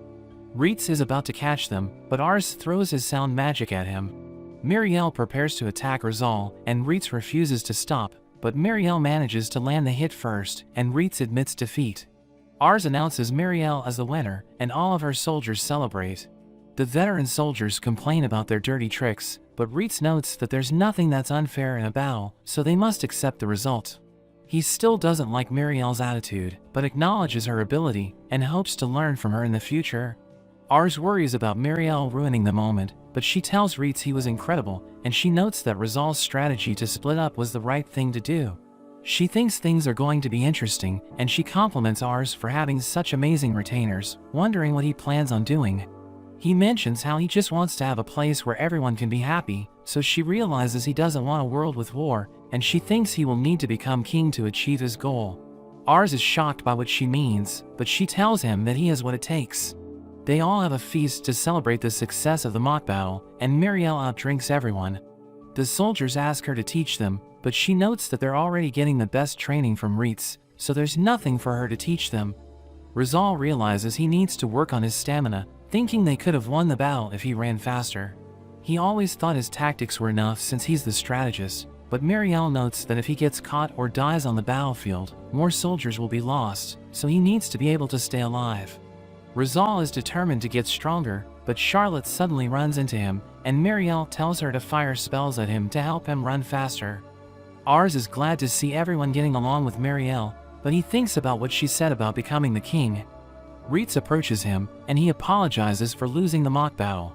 Ars tells him it's okay, but he remembers his promise to Raven, and he's ashamed of his failure. Ars tells him he still has faith in him, and Reitz promises to train twice as hard. Ars wonders what he thinks about what Marielle said, but Reitz says that he feels the same way. Ars thinks of his dream to have a world without war, where everyone can be happy, and Reitz promises to stay by his side and help him achieve his goal. We see Ars's group making their way to Semplar, as Marielle and Charlotte ride on top of the carriage, but Ars tells them to come down, telling them they need to talk about the military council. But they invite him to join them, saying he needs to unwind, and Reitz mentions that the war might last a long time, so he thinks they should relax. They see the ocean, and Charlotte reveals that it's her first time seeing it, so they decide to check it out. She drinks the water, but she spits it out, realizing it's salty, and Marielle laughs at her, saying she has been to many different places, so she understands how exciting it is to see a new world. Ars promises to go on a trip with them once the war is over, and Rizal mentions that there are fish in the water. So Charlotte runs to him, but she blasts the ocean, saying she just felt like doing it, and a man gets angry at them, so they quickly run away. They arrive at the Semplar castle, where they meet the other nobles, but they look down on him, since he's from the country. He meets Lumiere, who's happy to see him there, and Couron approaches him, but he's surprised to see Marielle, revealing that she declined his offer to work for him, because she didn't want to get involved in the politics. So he asks her why she's working for Ars, and she explains that she has taken a liking to him, saying he's a better master than Couron. The other nobles think she's despicable, but Couron just laughs at her, telling her she hasn't changed at all, and he mentions that he's glad to see her there. A noble mentions that she could be a spy, because her relative Thomas is working for Vass, but Couron vouches for her, saying she could help them learn more about their enemy. He reveals that her performance was excellent while she was working with the previous duke, so he thinks they need her to succeed, and he asks the other nobles to work with her. They begin the military council, as an official reveals that their enemies outnumber them, but the trading city of Semplar gives them economic advantage. He adds that their soldiers are well trained, but Couron mentions that the enemy has experienced generals, and he explains that the neutral nobles are starting to side with Vass, because they think he's winning. He asks for ideas that could help them turn the tide of battle, and a man suggests taking Belzud, which is one of the 3 main cities, thinking the neutral nobles will support them if they succeed. But Ars realizes that Couron isn't impressed, and he tells Marielle to tell everyone her opinion. So she mentions that the plan sounds ridiculous, saying they will lose if they send soldiers to take Belzud, because Vass will attack Semplar while it's defenseless, and it will give him the advantage, so the neutral nobles would choose to side with him. She thinks the man who suggested attacking Belzud is a fool, so the nobles become angry, but Couron mentions that he agrees with her, asking her if she has ideas that could help them win the battle. So she tells Rizal to share his plans, as Ars reveals that he's their tactician, but the nobles look down on him, thinking he's too young to come up with a good strategy. But Couron tells him to speak, so he explains that they can't leave Semplar defenseless, and he suggests forming an alliance with the Duchy of Paradil because it's close to Arkantes. He mentions that Vass won't attack them if this happens, because he will be afraid that Paradil might attack Arkantes while his soldiers are away. The nobles think Paradil will never become their ally, but Rizal mentions that they need a third party to help them, saying they should bribe the emperor. But the nobles think he already has all the money he needs, so a bribe won't work on him, but Reitz explains that he's still 17 years old, so his vassals are running the empire for him, and Reitz thinks they will accept the bribe. Couron likes the idea, and he decides to go with it, telling Ars to take care of everything, because his subordinate came up with the plan. Couron promises to cover the expenses, and he orders Lumiere to support Ars, who realizes that the other nobles are glaring at him, but he promises not to let Couron down. After that, Ars's group celebrates, as Marielle mentions that Ars will beat the other nobles if their plan is successful. He thinks he's doomed if they end up failing, but his vassals tell him not to worry, and Charlotte wonders how they're supposed to negotiate with the emperor. He thinks Reitz might be able to do it, but he mentions that the people in the capital are racists, so they shouldn't send him to negotiate, and Marielle explains that she's a terrible negotiator, so Charlotte thinks they should look for Lisha. Ars visits Leisha's house, and she immediately greets him, telling him she missed him. Hammond welcomes him to their house, asking him what happened during the military council, so he explains that he needs to talk to Leisha about their plan, but she tells him they should eat first. Reitz thanks Hammond for the meal, and he tells Reitz not to mention it, because he's also their guest, saying Leisha thinks highly of him. They realize that she already left with Ars, and we see her outside, telling him that she started to talk to the people in her town after she met him. She mentions that she cares about the territory, telling him she respects him because he's keeping the town safe, and she reveals that her father told her he's doing well. She walks closer, but she mentions that she wants to show him something, and he notes that she's acting strange. She shows him the flowers he gave her, telling him she liked them, so she decided to plant more of them. She asks him what he wanted to talk about, so he tells her about the plan, saying they need someone to negotiate with the emperor, and she immediately agrees to do it, saying she will do anything for him. But she tells him to marry her after the war, and he thinks it's too sudden, but she explains that she always wanted to be with him since they first met. He realizes that she likes him, and he recalls how she's always there to help him, as he notes that he also has feelings for her. He apologizes for being useless, and he tells her to marry him immediately, telling her he loves her, so he promises to protect her no matter what happens. But she explains that she doesn't need to be protected, telling him to carry on with his tasks, as she promises to help him achieve his dreams. They tell Hammond that they're about to get married, so he freaks out, thinking it's too early for them to become a married couple, but Leisha explains that she has already made up her mind. So he decides to support them, and they have a banquet to celebrate their marriage. After that, they have a meeting with Pham, who tells them that the Prime Minister Shakma is the one who's holding the Emperor's power, and he has a reputation for being selfish and greedy. So Leisha thinks they should persuade him, but Pham warns them to be careful. Ars tells everyone about the plan, saying they will travel by ship to the imperial capital, where they will tell Shakma to act as their mediator before negotiating with Peridot. He mentions that Leisha will be their negotiator, and Miriel reminds them that they're still kids, but Leisha tells her not to worry because she plans to bring Lumiere with her. She explains that the adults won't trust them because they're just kids, so bringing Lumiere with them will make them look more convincing. Miriel thinks she deserves to be Ars's bride, but Charlotte doesn't want her to marry him, reminding her that they're about to start a war, so it's not the right time to get married. But she tells Charlotte she's amazing, saying she wants to learn how to use magic with her, and Charlotte becomes flattered, so she agrees to be her teacher. Rizal notes that Leisha is an excellent manipulator, and Ars asks Charlotte to join them as their bodyguard, saying it's a rare chance to ride a ship, so she decides to join them. They ride a carriage, and they realize that Charlotte fell asleep, but Leisha thinks it's okay, because it's going to be a long trip. Ars sees a suspicious man, and he realizes that it's Pham, who tells them that Vass has allied with Sates, and he promises to reach out to them once he gets more intel. Ars thinks this is terrible news, because Kurin's forces could get invaded from both sides. But Leisha tells him not to worry, because Peridot could help them defend their territory, so she thinks they just need to win the negotiations, and make Peridot their ally. Ars is impressed by the way she thinks, but their carriage hits a rock, causing her bag to fall, and he realizes that she's been reading books about politics. She admits that she's trying to learn more about it, and he thinks she's amazing, saying he should try to be as diligent as her. She mentions that she wants to do everything in her power to assist him, because she's his wife, and they're both determined to make the negotiations successful. They arrive at the Semplar castle, where Kurin tells them about Sates, but Leisha tells him they already know, and she suggests negotiating with Sates until they return. He realizes she's brilliant, telling Ars that he chose his wife well, but a man interrupts them, and he introduces himself as Len, the eldest son of Kurin. He thinks Ars can't negotiate with Shakma because he's just a kid, but Kurin tells Len he's being rude, so he immediately apologizes, and he walks away, as Ars uses his appraisal skill. After that, Kurin reveals that he's worried about Len, because he's already 20 years old, but he's still acting like a spoiled brat, so Kurin thinks he has failed as a father. He asks Ars if he was able to see Len's stats, wondering if he has talent, so Ars reveals that his current stats are low, but he has the potential to become a great leader someday, and Kurin is happy hearing this. Ars and his vassals head to the port, where he buys a gift for Leisha, and she promises to treasure it.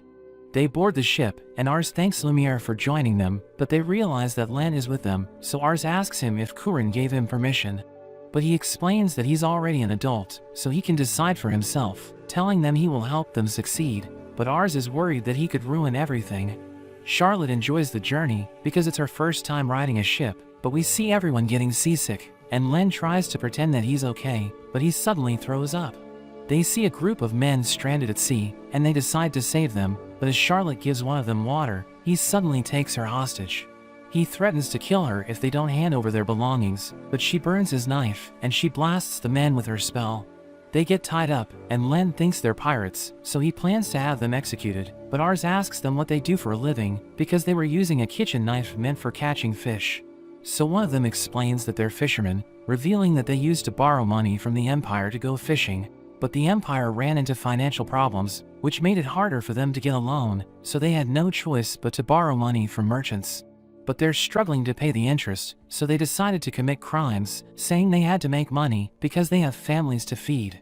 Ars decides to give them items, telling them they can sell it for 3 gold coins each, but the man refuses to accept it, saying they don't need his sympathy.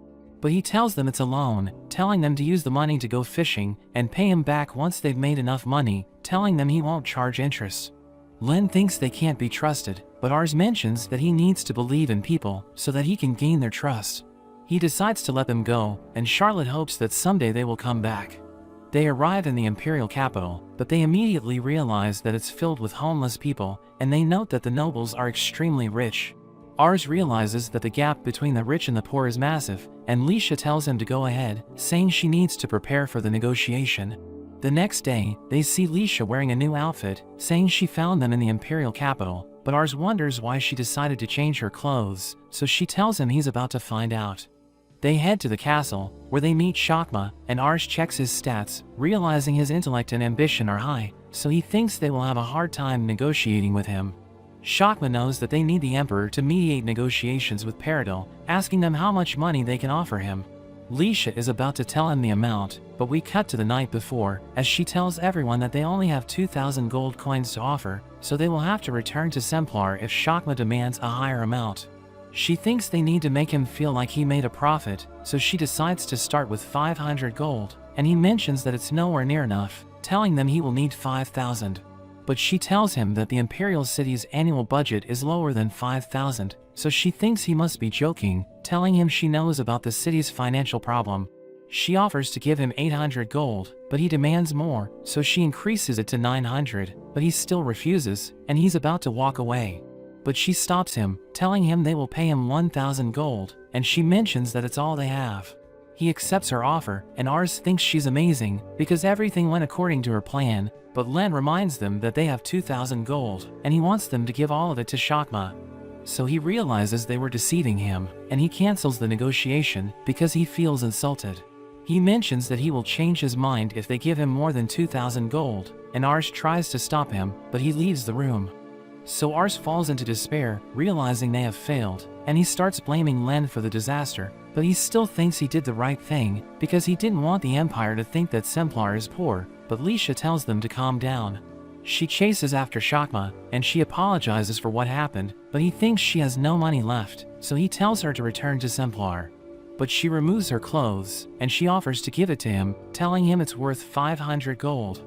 His companion inspects it, realizing she's telling the truth, so Shakma decides to help them negotiate with Peridot.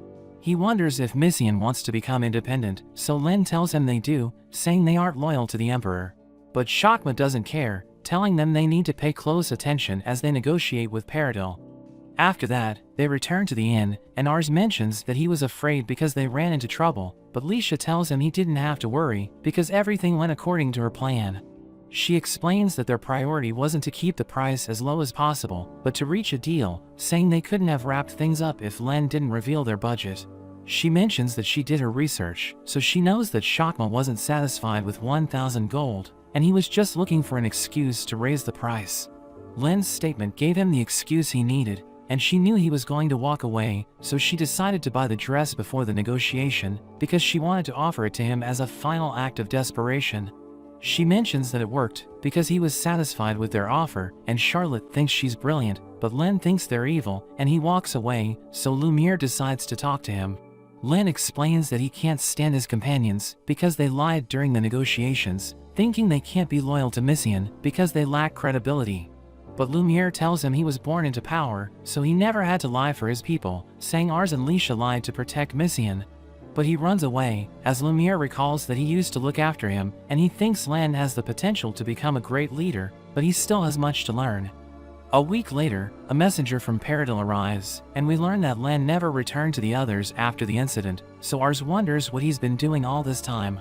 They negotiate with the foreign minister of Paradil, as Ars notes that they're loyal to the emperor, so they won't be moved by money. The minister asks them if they seek independence, saying it's considered as treason. But Len tells him that it's what Vass's faction is after, and the minister believes him, so he agrees to form an alliance with Mission. They return to the inn, and Ars can't believe that the minister trusted them so easily, but Lisha tells him it's all thanks to Len. We learn that he visited her room after they talked to Shatma, and he apologized for his actions, telling her he now understands that they lied to protect Mission. He admits that he's a fool, but he wants to do his best to serve his people, and he asks her to teach him. So she told him to attend the dinner parties at the capital, and she mentions that everyone believes in him because they know that he almost ruined his negotiation with his honesty. So when he told the nobles that Vass's faction wants to become independent, they believed him, and a rumor spread that Vass isn't loyal to the emperor. Len thinks he caused trouble for everyone, but Lisha tells him his willingness to change is a beautiful thing, and Ars thanks him for helping with the negotiation. He mentions that he wants to work hard to make Mission a better place, and he's looking forward to working with Ars to achieve his goal. They return to Semplar, where Kurin welcomes them back, and he thanks them for changing the tide of battle. But he wonders why Len joined them, and he starts scolding him, but Len apologizes for leaving without permission, saying he now knows that he has much to learn. He heads to the training ground, as Ars activates his skill, realizing that Len's stats have increased. Kurin shows them their reward, saying they will each receive 100 gold, and Ars accepts it, planning to use the money to make Lamberg a better place. Kurin mentions that their next plan is to invade the Alfarda district, and he tells Ars and Lumiere that they will command the soldiers of Canair, ordering them to gather their troops in Semplar next month. After that, Charlotte wonders if Ars is okay, thinking he's nervous because he's about to have his first battle. So he admits that he's afraid, but he tells her he's going to be fine, saying he doesn't want to let his father down. 2 weeks later, we see Rizal training at the Leuven mansion, and Muriel tells him to keep going, but he explains that he's already exhausted, reminding her that she promised to teach him about tactics. Reitz joins them, and he mentions that she can't teach Rizal about tactics because she's already drunk. He confiscates her beer, telling her she can't drink while she's working, and she tells him Ars never stopped her from drinking. But Rizal tells her not to mention Ars while she's talking to him, and they realize that he has already lost it, as he wonders why his master hasn't returned yet. He thinks he needs to look for Ars, but Muriel reminds him that his task is to watch over the mansion, and she assures him that Ars will return. So he calms down, and Ars suddenly appears, so they welcome him back. They have a feast together, and Ars tells them they need to leave with their soldiers after 2 days, so Reitz decides to hold a final mock battle before they leave. But Ars thinks it won't be necessary, because he believes that their soldiers are ready for battle. After that, Ars walks around the village with Lisha, telling her he wants to spend time with her before he goes to war. But the villagers are worried about him, because he might die during the war, telling him they don't want to lose him. They tell him to stay healthy, and they give him food, so he thanks them for their kindness. He walks home with the food, and Lisha thinks they should give it to the people in the mansion, but he tells her he wants to visit his father before they go home. So she tells him she'll be waiting for him in the mansion, because she knows that he wants to talk to him in private. He visits Raven's grave, and he tells him about everything that happened, saying he's about to have his first battle. He wonders if he's ready for combat, but he knows that he needs to do it to protect his people. His vassals also visit the grave, and they tell Raven that they will protect Ars, saying they're confident that they're going to win the war. The soldiers prepare to leave, as Lisha gives Ars his sword, telling him she's going to protect the mansion while he's away, so that he can focus on the battle. The soldiers gather at the Semplar Plaza, as Kurin appears before them, and he thanks them for answering his call, telling them their goal is to take Arkantes. But he mentions that they must first occupy Belzud, saying they can now make their move, because they have secured the aid of Paradil. He's confident that they're going to win the war, telling his soldiers to fight for Mission, and they get fired up, as Ars notes that they aren't afraid to die. He realizes that it feels reassuring to have an army by his side, because they're all willing to risk their lives for the same goal, and Kurin orders everyone to move out. Ars and the others head to Alfarda, as his soldiers tell him not to worry because they will protect him, and he tells them he's glad to have them by his side. Lumiere notes that they're all rooting for him, so he thinks Ars is a talented commander because he has the ability to win over his subordinates. They see the city of Alfarda, and Kurin gives the order to attack, but the enemy suddenly surrenders. After that, Ars wonders what happened, so Kurin tells him that the enemy lost the will to fight because they realize that they're outnumbered. He explains that there shouldn't be any large-scale battles until they reach Belzud, but he tells Ars not to let his guard down. Meanwhile, we see Thomas in the Samick castle, as he tells the county chief Fred that he's there to defend the city. Fred is glad to have him around, and Thomas mentions that they will win the battle, saying he will take care of everything. After he leaves, Fred's daughter Selena tells him he shouldn't be so submissive because he's the county chief. But he explains that the war is too heavy for him to handle, so he wants to leave everything to Thomas, saying his order is to protect the Wakamakuro fortress, and she volunteers to do it for him. We see Kurin in a meeting, as he mentions that he wants to take Samick without casualties, and he asks everyone for ideas. So Rizal tells him about his strategy, saying there are 3 forts around the Samick castle, and each of them is protected by around 1,000 soldiers. His plan is to split their army into 3, and attack the 3 forts at the same time, saying they should be able to take all 3 of them, because they outnumber the enemy forces. He thinks Samick will surrender if they succeed, and Kurin decides to go with his plan, saying he will take charge of the main army, which will be stationed near the castle. He promises to join up with the others after they take the forts, and he orders Ars and Lumiere to capture the Wakamakuro fortress. Ars and Lumiere see the fortress, realizing it has the most important position, because it's the only place where they can see the Samick castle and the other forts. Ars asks Rizal if he has a plan, so he suggests sending scouts to the peak so that they can watch the enemy's movements before they attack the fortress.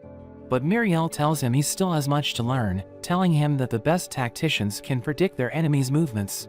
She explains that their enemies are outnumbered, so they can't win no matter what formation they use, and she asks him what he would do if he were the enemy tactician. So he mentions that he would surround Ars's army as he attacks the fort, and she thinks they need to keep an eye on the foot of the mountain, because the enemies might attack them from behind. We see Selena in the fortress, as her subordinates tell her that Ars's army is approaching, so she uses her magic to create a barrier. Ars and his vassals see it, realizing they need to destroy it with their magic, so the soldiers prepare magic water, and the mages blast it with their spells, but it doesn't work. But Ars realizes that Charlotte still hasn't attacked, and she summons a massive fireball, which shatters the barrier, and everyone can't believe how powerful she is. Lumiere gives the order to attack, but the barrier is suddenly restored, so Muriel realizes that the enemy has a mage that can compete with Charlotte.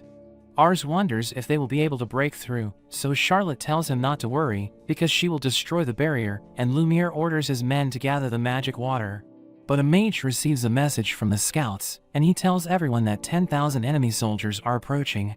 So Ars freaks out, and Muriel realizes that the enemy is sending their main army to defend the fortress.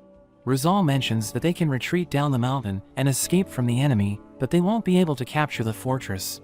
He explains that they can also stay there, saying they will die if they fail to take the fortress, but if they succeed, they can hold out until Kurin arrives to save them. The mage mentions that it will take half a day to destroy the barrier, so Lumiere thinks they should retreat, but Ars thinks they can take the fortress because his vassals are extremely talented. He orders Reitz to delay the enemy, and he agrees to do it, saying that he just might even wipe them out. Charlotte promises to destroy the barrier in 1 hour, and she starts competing with Reitz, but the soldiers think they're going to fail. But Ars is confident in them, and he explains that the enemy will have the advantage if they retreat, so they should take the fort while they still have the chance. His vassals support him, and Lumiere decides to go with his plan, ordering his soldiers to press the attack. We see Vass's soldiers climbing the mountain, and they think they're going to catch their enemies by surprise, but they suddenly get ambushed, realizing they're surrounded. They see Reitz charging in, and they panic, because they recognize him as the Grim Reaper. We learn that his plan is to fight the enemies in a narrow path, so that they can't take advantage of their numbers, and he ordered his soldiers to surround them, so that they can't widen the front. The mages continue to attack the barrier, but Rizal notes that their magic water is limited, and he thinks the only way to defeat their enemy is to destroy the barrier faster than they can repair it. We see that Selena still has all the magic water she needs, saying Fred prepared it for her, but she feels insulted, thinking he gathered a ridiculous amount because he doesn't believe in her powers. She strengthens the barrier, and Rizal realizes that they're running out of magic water. Charlotte decides to consume all of them so that she can use her ultimate spell, and Ars thinks they might be able to break the barrier. But the mage tells him it's dangerous because her body might not be able to handle the magic water. But she mentions that she will do it for Ars, telling him to take care of her if she collapses. Reitz slices through the enemy soldiers, saying he's willing to do anything to help Ars win his first battle, and Charlotte casts her ultimate spell, causing countless fireballs to rain down onto the fortress. Selena tries to defend against it, but her barrier ends up breaking, and Charlotte asks Ars if he's impressed. So he tells her she's amazing, but she collapses, and he thanks her for her effort. Reitz returns with the others, saying they have won the battle, so everyone celebrates, as Muriel realizes how impressive they all are.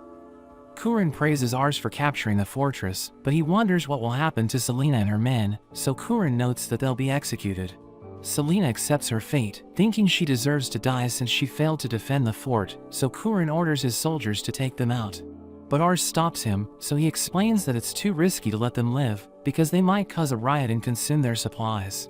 But Ars notes that killing them is even riskier, since it would be impossible to unify Messian if their families bear a grudge against him. Rizal suggests letting Ars appraise the soldiers, so that they can recruit those who have talent, and he explains that they can use the rest for prisoner exchange, so that they won't have to kill anyone. Kurin decides to go with his plan, and Ars tells Selena not to throw her life away, reminding her about her duty to bring her soldiers back alive. He tells her he wants to work with her after the war, and she thanks him for sparing her men, but notes that she'd rather die with honor than live with shame. Charlotte knows that she was the one who set up the barrier, and she admits that she's jealous because her magic is destructive, but she can't use it to protect her allies. She tells Selena that her magic is suitable for a lord, and Kurin wants her to convince her father to swear allegiance to him, telling her it's their last chance. That evening, Ars mentions that he's tired because he appraised all of the soldiers, but Reitz tells him he was able to strengthen their army. Pham visits them, and he knows that Samak Castle is their next target, but he warns them that it's heavily defended, revealing that the only way to enter the castle is through the front gate. He notes that Thomas is the enemy commander, and everyone knows how dangerous he is, so they realize it won't be easy to take the castle. Meanwhile at Samak Castle, Selena apologizes for failing to defend the fort, and mentions that she's ready to be punished, but Fred is just glad that she was able to make it back alive. But she wants him to punish her, wondering why he has changed, because he used to scold her whenever she failed. Kurin's army gathers outside the castle, and he realizes that they need to take it by force, so he orders his men to attack. The enemy captain is confident that they won't make it past the gate, and he orders his men to fire the cannons, but Kurin's army rushes forward, and the gate suddenly opens. The captain can't believe it, and a soldier wonders what happened, but he realizes that the shadows pulled the lever. We learn that Rizal told him to infiltrate the castle and open the gate from inside, because he knows that a frontal assault will be difficult. But Pham wonders how he can sneak in, because it's heavily defended, so Rizal tells him to blend in during the prisoner exchange. Selena learns that the front gate has been breached, so she orders her men to prepare for battle, but she realizes that Fred has already ordered them to surrender. In a flashback, we see Fred as he returns from an expedition, and Selena asks him what happened, so he tells her his story. She thinks he's amazing, because he became a lord through his military achievements, and she enjoys listening to his stories. He gives her his necklace, and tells her to wear it as proof that she has the courage to stand on the battlefield. But during the Succession War, she notices that he has changed, because he isn't as brave as he used to be. Back in the present, Fred tells Selena to run away with the others, but she refuses to give up without a fight. Thomas admires her resolve, and mentions that the castle is a lost cause, but he reveals that he has a plan to turn the tables.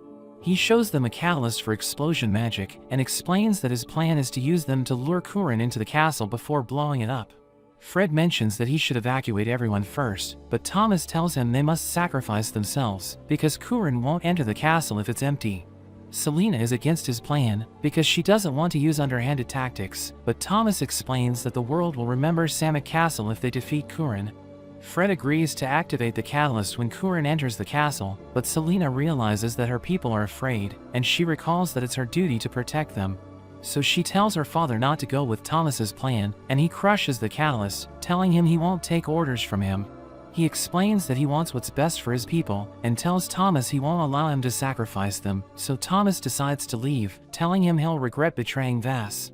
Thomas's men are angry, and they try to take him down, so Selena rushes to protect him, but he easily defeats them, telling her he can still defend himself. After that, Fred surrenders to Kurin and begs him to spare his soldiers, because they were just obeying his orders. He notes that he's ready to accept his punishment, but Kurin knows that he's a competent leader, so he wants Fred to join him. We see Thomas watching them from a distance, and he thinks they're doomed, because he has a backup callus. He activates it, but the forest explodes, and he wonders what just happened. Fam reveals that he disarmed the explosion traps, because Rizal ordered him to do it, but Selena wonders how they found out about Thomas's plan. Rizal explains that he knows how dangerous Thomas is, because he's willing to do anything to win, so Rizal ordered Fam to look for explosion traps in the castle. Fred apologizes for disappointing Selena, because he was so focused on strengthening his army that he started to obey them. But she explains that she learned something from Ars, telling Fred it's also brave to put down his sword, and she's glad that he welcomed her back after she failed to defend the fortress. Leisha's maid tells her about Ars's victory, and she maintains her composure, explaining that she needs to behave as the wife of a lord. But after her maid leaves, she starts celebrating, since his first campaign is successful. We return to Samet Castle, where Kurin tells everyone to rest for 3 days, and everyone's happy that they have time to enjoy themselves. Charlotte starts eating food, while Ars spends time with Reitz, who mentions that he remembers the time when he was Ars's only vassal. He mentions that he's glad Lamberg is improving, and Ars notes that he wants to end the war as soon as possible, because he wants the people to live in peace. They see a crowd gathering around a street vendor, who shows them his flying toy, but it crashes to the ground, so he loses his composure. But he mentions that he has other toys available, and he shows them his masterpiece, revealing that it has a magical doll that is powered by a wind mana stone. The people think there's nothing special about it, and Reitz notes that it's just a toy for kids, but Ars wants to buy it, so the merchant tells him it's worth 3 gold coins. Reitz notes that it's enough money to buy wheat for a whole year, but Ars knows that the toy is moving by magic, and he's impressed by its design. He mentions that there are no toys like it in this world, so he thinks the merchant must have incredible talent, and he uses his appraisal skill to check his stats, but he wonders why he can't see it. After that, Kurin gathers everyone for a meeting, and tells them they hold Semplar, but their enemy is occupying Belzud and Arkantes. He notes that they'll gain the upper hand if they capture Belzud, but Lumiere notes that it's a region with heavy snowfall, and it will be difficult to conquer it during winter. So he suggests invading it before winter sets in, and Kurin decides to split his forces into 2. He explains that the first group will attack the largest castle protecting Belzud, while the second group will assault the northern Rolto castle, telling them they can invade Belzud if they succeed. Lumiere and Ars are assigned to the second group, and Rizal notes that there are several fortresses near Rolto castle, but he thinks it's best to negotiate with them instead of using force. But they all refuse to talk to Ars, and he realizes that they won't surrender easily, so he wonders if he needs to capture all of them.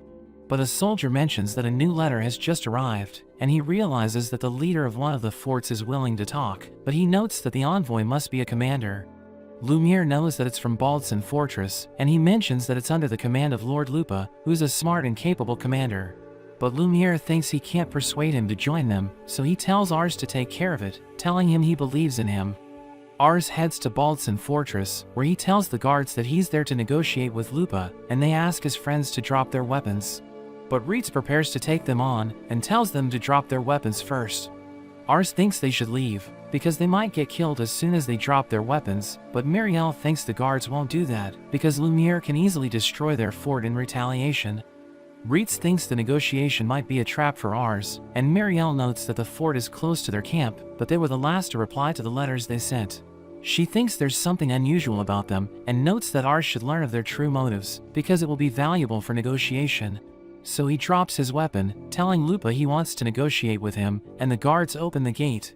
He enters the fort with Reitz and Muriel, but he suddenly feels strange, and Reitz realizes that there's something wrong with his eyes.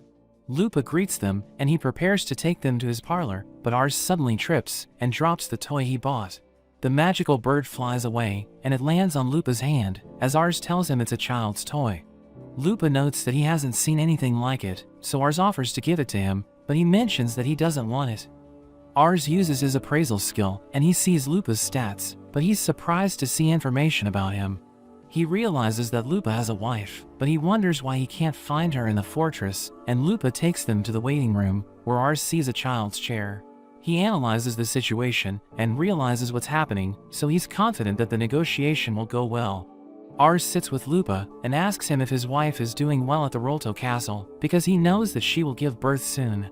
Lupa wonders how he found out about her, and his men threaten Ars, who knows that they were planning to kill him from the very beginning. He knows she's being held hostage at the Rolto castle, and she'll be executed if Lupa abandons the fort, so he has no choice but to fight to the death. He thinks the other forts are in a similar situation, and knows that Rolto castle won't send reinforcements for them, so he believes that they have been abandoned. He thinks Lupa wants to negotiate with the commander so that he can kill him before his fort falls and save his wife from being executed. But Reitz wonders why he didn't execute them right away, so Ars notes that he was hesitating, thinking it's the reason why his reply to their letter was late. He tells Lupa he'll never meet his unborn son if he kills them, and he notes that he was ready to die fighting, but he wants to hold his baby in his arms.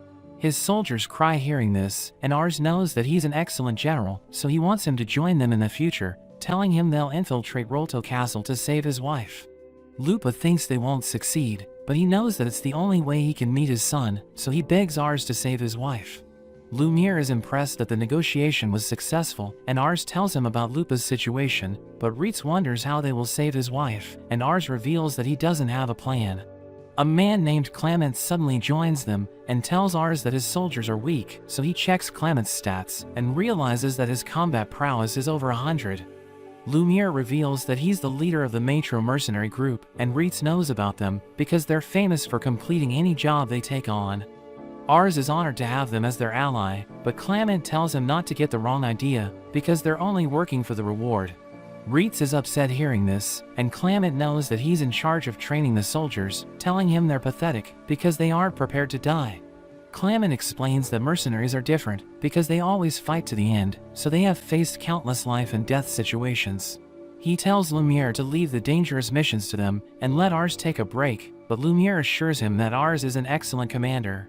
They start discussing the rescue operation, and they know that the families of the commanders are in Rolto castle, but the exact location is unclear. Ars thinks they should hire the Shadows to rescue the hostages, but Muriel notes that there are 10,000 soldiers in the castle, so it will be impossible for them to do it alone. She suggests creating a situation to lure the soldiers out of the castle so that the Shadows can free the hostages, and Rizal comes up with a strategy. Meanwhile at Rolto castle, we see the Lord Jean, as his soldier tells him that Lupa is holding back the Canare army. Jean thinks he's doing well, and he's confident that they'll win the war, because winter is about to set in. His general Dan mentions that he wants to fight, and another soldier reports to them, telling them they received a letter from Lupa. Jean reads it, and realizes that the Canare army has 10,000 soldiers, but they're planning to divide their army, and send half of it to attack Rolto. The soldier notes that they have a powerful mage, who destroyed the barrier at Wakamakuro fortress, so Jean realizes that his army will be at a disadvantage if they try to defend the city. He decides to fight the Canare army in the open, because mages aren't good at close combat, and Dan promises to take care of them. We see Ars talking to Lupa, who reveals that he sent the letter as ordered, and he thinks he should join the fight. But Ars tells him to wait until the battle is over, because the enemy will execute his wife if they learn about his betrayal. He gives Lupa the toy, promising to rescue his wife, and he decides to wait for Ars to return. At Samak Castle, Rizal tells everyone about his plan, explaining that 5,000 soldiers will draw out the enemy, and they will pretend to retreat. When they reach the forest, the second half of the army will ambush the enemy forces, and everyone will work together to defeat them. He explains that during the battle, the Shadows will rescue the hostages, and Ars thinks his plan is perfect. But he notes that he's worried, and Reitz notes that it will be difficult to protect themselves while they're retreating, so the troops might get wiped out before they reach the forest. Clement volunteers to lead the decoy unit, but Rizal explains that they must make the enemies believe that they aren't using a special unit, so that they will send out their main force. We see Lumiere and Ars leading the decoy unit, and they prepare to take on the enemy's main force, while Ars tells his men that they're fighting for the peace of Messian. He orders them to charge, and they clash with enemy soldiers, but Dan's cavalry unit starts to overwhelm them. Charlotte blasts him with her magic, but it doesn't work, and Ars checks his stats, realizing his combat skills are almost on par with Reitz. His cavaliers also have high stats, so Ars realizes they're at a disadvantage, but Reitz tells the soldiers not to falter. Meanwhile at the castle, a soldier tells the hostages that the war has begun, so they need to move to safety, but Pham suddenly knocks him out. The hostages start to panic, but he tells them to come with him, explaining that his mission is to bring them back to their families. We return to the battlefield, as Lumiere orders the decoy unit to retreat, so they start running away, and Dan thinks about pursuing them. But Jean stops him, because he knows that their enemies are up to something, so the soldiers wonder if it's a trap. He decides to join the battle, telling Dan to circle around and split the enemy forces in two, but a soldier wonders if Jean will be okay, thinking he isn't a capable fighter. But Dan notes that Jean is tougher than him, revealing that they were both born into a family of cavalry chiefs, which is notorious for wiping out villages. But one day, Jean killed his father and presented his head to the Duke of Messian, who rewarded him by promoting him to nobility. We return to Ars, as Dan splits his forces, so Reitz orders his men to drive him away, but Jean suddenly appears, asking them why they're pretending to retreat. He starts killing the soldiers, as he notes that he doesn't need armor, because they're no match for his skills. They're about to reach the forest, but Ars realizes his men are getting slaughtered, and Lumiere tells him to call Clement, because they're about to get wiped out. But he orders everyone to stick to the plan, telling them they'll achieve victory as soon as they reach the forest. But they realize that the enemies have disappeared, and Dan suddenly attacks Ars, but Reitz protects him and cuts Dan's arm. Ars realizes that Reitz boosted his men's morale, but he sees soldiers ahead of them, so he thinks they're doomed. But the soldiers start attacking the enemies, and we learn that Lupa's forces have arrived to support Ars. So Dan realizes that he betrayed them, and he orders his soldiers to regroup, but he fires an arrow at Lupa before he leaves. Ars wonders why he joined the fight, because the enemies will execute his family if their plan doesn't work, so he explains that he was touched by Ars's willingness to save his wife. He knows that he might lose everything, but notes that he has no regrets, telling Ars he wants to serve him. He thanks Lupa for believing in him, but notes that they must win the battle, and Dan orders his men to use sound magic to tell the guards to execute the hostages. Fam tells the hostages they can escape through the drainage, and Lupa's wife Maria decides to go last, but they suddenly hear the alarm as the guards start looking for them. Fam hides with Maria, as he realizes that they can no longer use the drainage to escape, so he needs to find another way out, but he realizes that she's about to give birth. A guard is about to find them, but another guard mentions that the hostages are in the drainage, so they rush to look for them. Ars and his men make it to the forest, but Reitz notes that the enemy isn't chasing them, so he thinks they've seen through their plan, but Rizal is confident that they will appear. We see Jean telling his men it's a trap, and he notes that they should wait for the Khmer army to attack them in the castle, but a group of soldiers suddenly charges in. The other soldiers don't want them to take all the credit, so they follow suit, but Jean decides to abandon them, thinking he doesn't need them in his army. But he realizes that Dan has decided to join them, so he orders his soldiers to follow him. We see that Muriel led the group that charged ahead, and they're glad that their enemies followed them, because they can finally execute their plan. Rizal knows that it will be difficult for soldiers to stay put if they know they're winning the battle, because they can earn glory by defeating their enemies. So he asked Muriel's group to steal the enemy's armor during the battle, and wait for the perfect time to rush forth, because he knows that the other soldiers will follow her. Ars meets the Matro mercenary group, and Clement tells him he has already done his part, so he can leave the rest to them. They start cutting down the enemy soldiers, who freak out as they see Clement, because they recognize him as the war demon.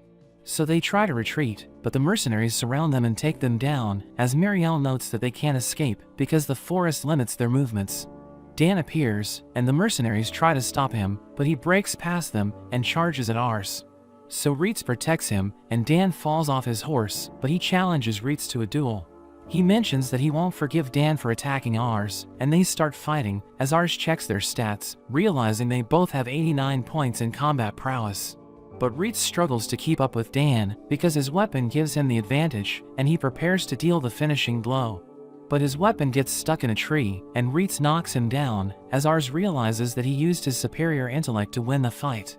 Jean arrives with his men, and Ars realizes that his combat prowess is 92, but Clement prepares to take him on. He realizes that Dan has been captured, so he becomes angry and charges in, but Clement sends him flying, and everyone can't believe how powerful he is. Jean's men realize that he has been captured, so they decide to surrender, and Ars tells his men they've won the battle. So they start celebrating, but Dan suddenly breaks free, and prepares to take his own life, because he blames himself for the outcome. But Jean stops him, telling him he decided to follow him, because he can't forget the moments they spent together. He's glad that Dan is still alive, and he tells Jean to stop crying, telling him they'll go home together after the war is over. The soldiers take them away, and Lupa is glad that the battle is over, but he suddenly collapses, and Ars realizes that he's seriously injured. He reveals that he didn't want to collapse during the battle, because it would damage their morale, and he tells Ars about his dream to have a peaceful life with his family after the war. Ars tells him not to give up on it, but he accepts his fate, and recalls that he has always lived in war, until Maria opened up a new world for him. But she suddenly appears and tells him to hold on, and he immediately recovers, telling her he's glad she's okay. Fam reveals that it's his first time delivering a baby, and Clement holds onto his son, as he cries tears of joy. After that, the soldiers bury their dead comrades, and Ars notes that they must win and bring peace to the land, so that their sacrifices won't be in vain. The army sets up camp, and Reitz visits Ars in his tent, asking him why he's writing letters. So he explains that he wants to tell the families of the fallen soldiers about their bravery, and reveals that he still remembers what they did for him. He starts crying, and thinks his father won't be happy if he sees him weeping, but Reitz tells him there's nothing to be ashamed of, and helps him write the letters. Rolto Castle surrenders, and Lumiere notes that they just need to wait for Kurin to take Stott's castle, but Fam complains about his payment, because he's short by 1 silver. So Ars apologizes for his mistake, explaining that he was so busy that he miscalculated, and he promises to be more careful next time. He orders Fam to tell Kurin about their victory, and investigate the current situation at Stott's castle, so he tells Ars to give him another bag as payment for the task. That evening, Fam heads to Kurin's supply unit, but he sees that the storage area is on fire, so he asks a soldier what happened. He explains that the enemies ambushed them, and they've already lost more than half of their supplies and magic water, so Fam decides to tell Ars about it. Meanwhile at Stott's castle, we see the Chief Cans, who praises Thomas for the successful ambush.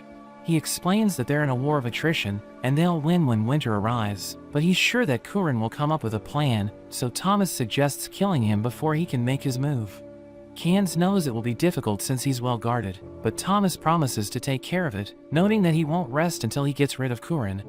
A soldier reports to Ars, and tells him Kurin's supply units were ambushed, so he lost his supplies and magic water. Muriel knows that Thomas was behind it, and Ars knows that winter is coming, so they can't prolong the battle. The soldier adds that the enemy's magic unit brought a large catalyst to Mount Torai, and Ars knows that it's close to Kurin's camp, so he wonders what they're doing there. Muriel knows what they're up to, and she knows that Shadow is still close to the supply unit, so she suggests ordering them to head to Kurin's base camp. Shadow receives a message from Muriel, and Fam realizes that they need to protect Kurin, because his life is in danger. It suddenly starts raining, and we learn that Muriel predicted that the enemies would use rain magic, so that Kurin and his men won't be able to hear or see anything. We see that Kurin's camp is already under attack, and he realizes that the enemy wants to kill him, but he prepares to take them on, ordering his soldiers to drive them back. But a rider breaks past them and starts attacking Kurin, who realizes that it's Thomas. Kurin blocks his attacks, but he loses his footing, and Thomas tries to finish him off, but he dodges and stabs Thomas's leg. His men charge at Kurin, who suddenly gets surrounded by darkness, and Fam appears behind him, revealing that he was sent by Ars to save him. Kurin knows that he used shadow magic, which blocks the enemy's sight by covering him in darkness, and he's impressed that Fam can use it, because he knows that it's a difficult spell to master. They reach the forest, and Fam tells his men to escape with Kurin, while he stays behind to buy time for them.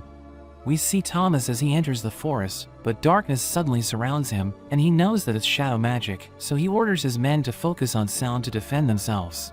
But Fam instantly takes them out, and Thomas realizes that he has erased all traces of himself, but he still manages to block his attacks. He predicts Fam's movements, and manages to cut him, but he realizes that Kurin has already escaped, so he orders his men to retreat. Kurin returns to his camp, and tells his men that the enemy soldiers left Stott's castle to attack them, so he thinks it's their chance to capture it. Fam notes that his job is done, and he prepares to return to Ars, so that he can receive his payment. But Kurin gives Fam bags of gold as a reward for saving him, and offers to give him a position in his army. But Fam notes that he doesn't need a reward from him, because he isn't his employer, telling him he'll ask Ars to pay him a ridiculous amount. He leaves with his men, and Kurin can't believe he got rejected, telling his messenger to thank Ars for saving his life, and warn him that Fam will ask for a massive reward. Fam returns to Ars, who thanks him for completing the task, but he realizes that Fam is injured, so he asks him if he's okay. He notes that Shadow is a mercenary group full of wanderers and criminals, and they even murder innocent people for money, so he asks Ars if he's afraid of them. But he explains that he isn't, telling them he's glad that he can always count on them, because they've led his army to victory in the past battles. But he knows that they're asking for a massive reward, so he starts negotiating with Fam. But he suddenly starts laughing, as he realizes that Ars is nothing like his previous clients, because he treats them as humans. He tells Ars to just accept him as his vassal as a reward, telling him he wants Shadow to work directly for him, because he might become the most powerful person in the Empire.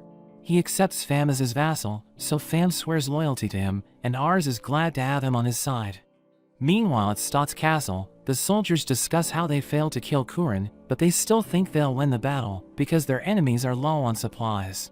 They see a strange boy, and they start mocking him, as one of them tries to take his spear, but he realizes that it's extremely heavy.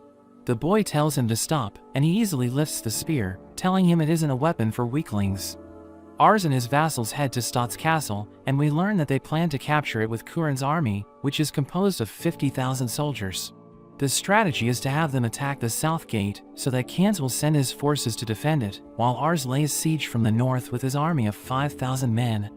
We see the soldiers at the north gate preparing for battle, and they're confident that they'll win, because Ars only has a small army. But Charlotte charges in with Reitz, and she summons a powerful fireball, which blows a massive hole into the gate, so the soldiers freak out. Ars orders his men to charge, telling Reitz and Miriel to lead them, while Clement opens the south gate from the inside, so that Kurin's forces can join them. Reitz and Miriel break into the castle, and they easily overwhelm the enemy soldiers, so their captain surrenders, and Reitz tells him he made the right choice. But the strange boy suddenly appears, and he mentions that he wants to fight, revealing that his name is Braham. The captain tries to stop him, but Braham knocks him out, and mentions that he's the strongest boy in the castle. He easily defeats a group of soldiers, and challenges Reitz to fight him, so he tells Braham to bring it on. Reitz dodges his attack, and Braham is glad that he has finally found his match, but Reitz tells him their fight is boring, because he's relying on his brute strength and intuition. He becomes upset hearing this, and charges at Reitz, who easily knocks him down, as he starts giving him tips on how to fight. Ars sees them fighting, but Reitz tells Braham not to give up, and Ars wonders why he's giving their enemy a lesson. He checks Braham's stats, and realizes that his intellect is extremely low, but he has the potential to surpass Reitz as a fighter. He notes that a true warrior never stops training to improve, and tells Braham to give up on being a soldier if he'll just rely on his strength. But Reitz realizes that Ars heard everything, so he's embarrassed, but Braham starts calling him his master, and he begs Reitz to accept him as his disciple. He wonders why he should accept Braham as his disciple, reminding him that they're enemies, but Ars tells him to join their side, because he thinks Reitz can bring out his full potential. Braham doesn't recognize Ars, so Reitz explains that he's the lord he serves, and Braham thinks he's stronger than Reitz, so he also recognizes him as his master. Reitz realizes that he doesn't have a choice, so he accepts Braham as his disciple, and Miriel notes that she finds him interesting. But the enemy soldiers recognize her as the torturing demon, who has crippled countless men, so they beg her to have mercy on them. Clament's team opens the south gate, and Kurin's army captures the castle, but we learn that Kans was able to escape.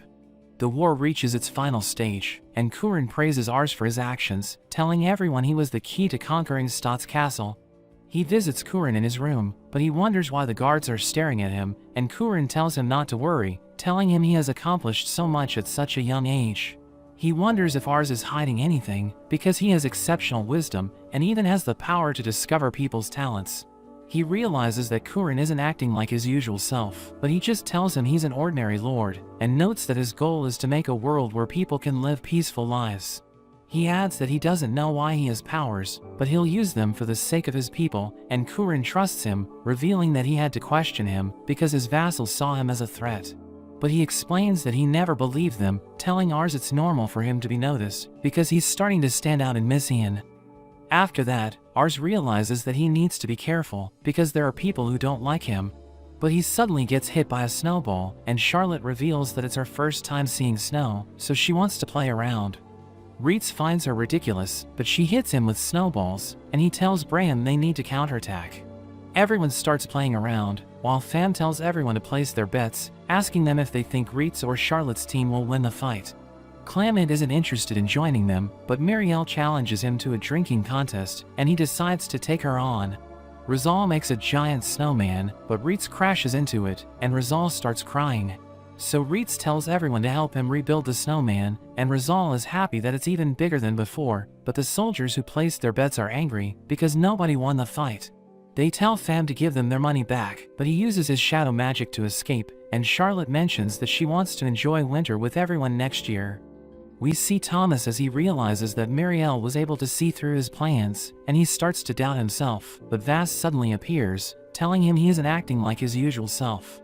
In a flashback, we see Thomas playing chess with Marielle, and their father Edward Grandone realizes that they're both brilliant strategists. But Marielle defeats Thomas, and we learn that she's better than him in every way, so he tries to do his best to surpass her, but he can't beat her since she's a genius. She becomes the Duke's advisor, but he doesn't give up on his dream to defeat her, and one day, she gets banished by the Duke, who appoints Thomas to take her place. So he thinks he finally won against her, by staying loyal to the Duke like his father.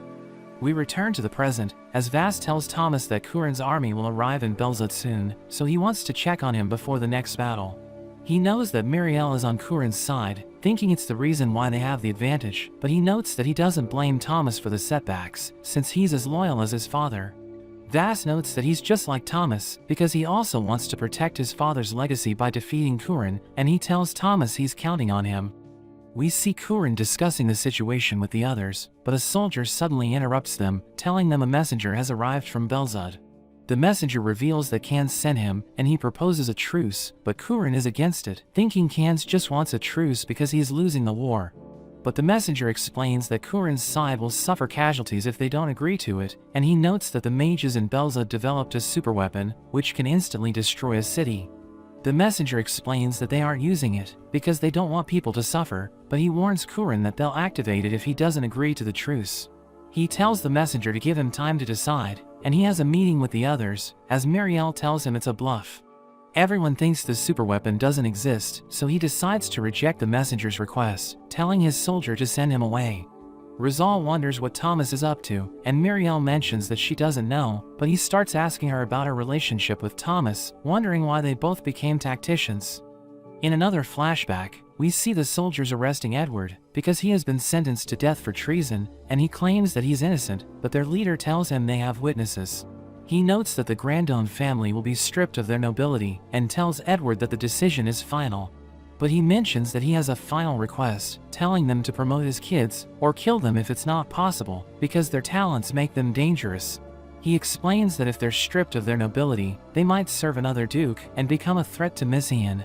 But the soldiers arrest him, and Thomas thinks he's innocent because he's so loyal that he can't possibly betray the duke. But Marielle doesn't seem to care, so he tells her they might get executed, but she thinks the duke won't listen to Edward, because he never listened to his pleas. Marielle and Thomas are demoted to commoners, but she's just glad that they're still alive, and she thinks Edward is an idiot, because he didn't do anything to escape his execution. Thomas is upset hearing this, but she tells him everything will be okay, because they can still use their minds and voices to survive. Back in the present, Marielle reveals that she entered a military school with Thomas to survive, and they both became tacticians, but he always hated her since she's better than him. We see Thomas as he prepares to leave Belzad Castle, and Kans warns him that it's dangerous, because he won't receive reinforcements. But he explains that he's just being loyal to Vas, and he leaves with his men, thinking he needs to defeat Marielle this time. Kurin receives a report that the superweapon has been spotted on the hills of Belzad, so everyone starts to panic, but Marielle thinks it's fake, and Ars sends the shadows to investigate it. Fam reaches the weapon, and he checks it out, realizing it's fake, because it has no magic water channel. Ars tells everyone about Fam's findings, but Rizal wonders why Thomas is using a fake weapon to deceive them, and Ars notes that the situation is familiar. He notes that it reminds him of the mock battle, where Marielle had her soldiers surrender to release false information, which lured Reitz into attacking. Ars thinks Thomas is using the same tactic, and Marielle agrees with him, so Rizal checks the map, thinking their enemies must be waiting for them in the forest. Kurin orders his men to set off, and burn the enemies along with the forest, while Marielle is confident that she'll defeat Thomas again. We see Thomas in the forest, but we learn that his army is one step ahead, because they're waiting for Kurin's forces to attack them. His men place explosives throughout the forest, and they mention that everything's ready, but he tells them about his real plan. He explains that they're vastly outnumbered, and even the explosions can't wipe out their enemies, so he orders his men to attack them while their explosives are going off. He notes that it's the only way to achieve victory, but he admits that it's extremely dangerous, so he tells them to leave if they don't want to follow his plan. He recalls the moment he told Vas about his father, but Vas notes that he believes Edward is innocent, and thinks the Duke made a mistake by executing him, because they lost a valuable talent. He swears loyalty to Vas, and he's willing to do anything to help him achieve victory, even if it means sacrificing innocent people.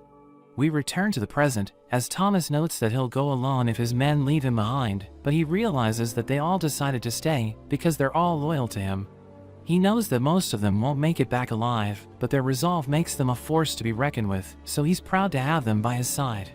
Kurin's forces gather outside the forest, and he thinks it would be a shame to kill Thomas, because he's a capable strategist.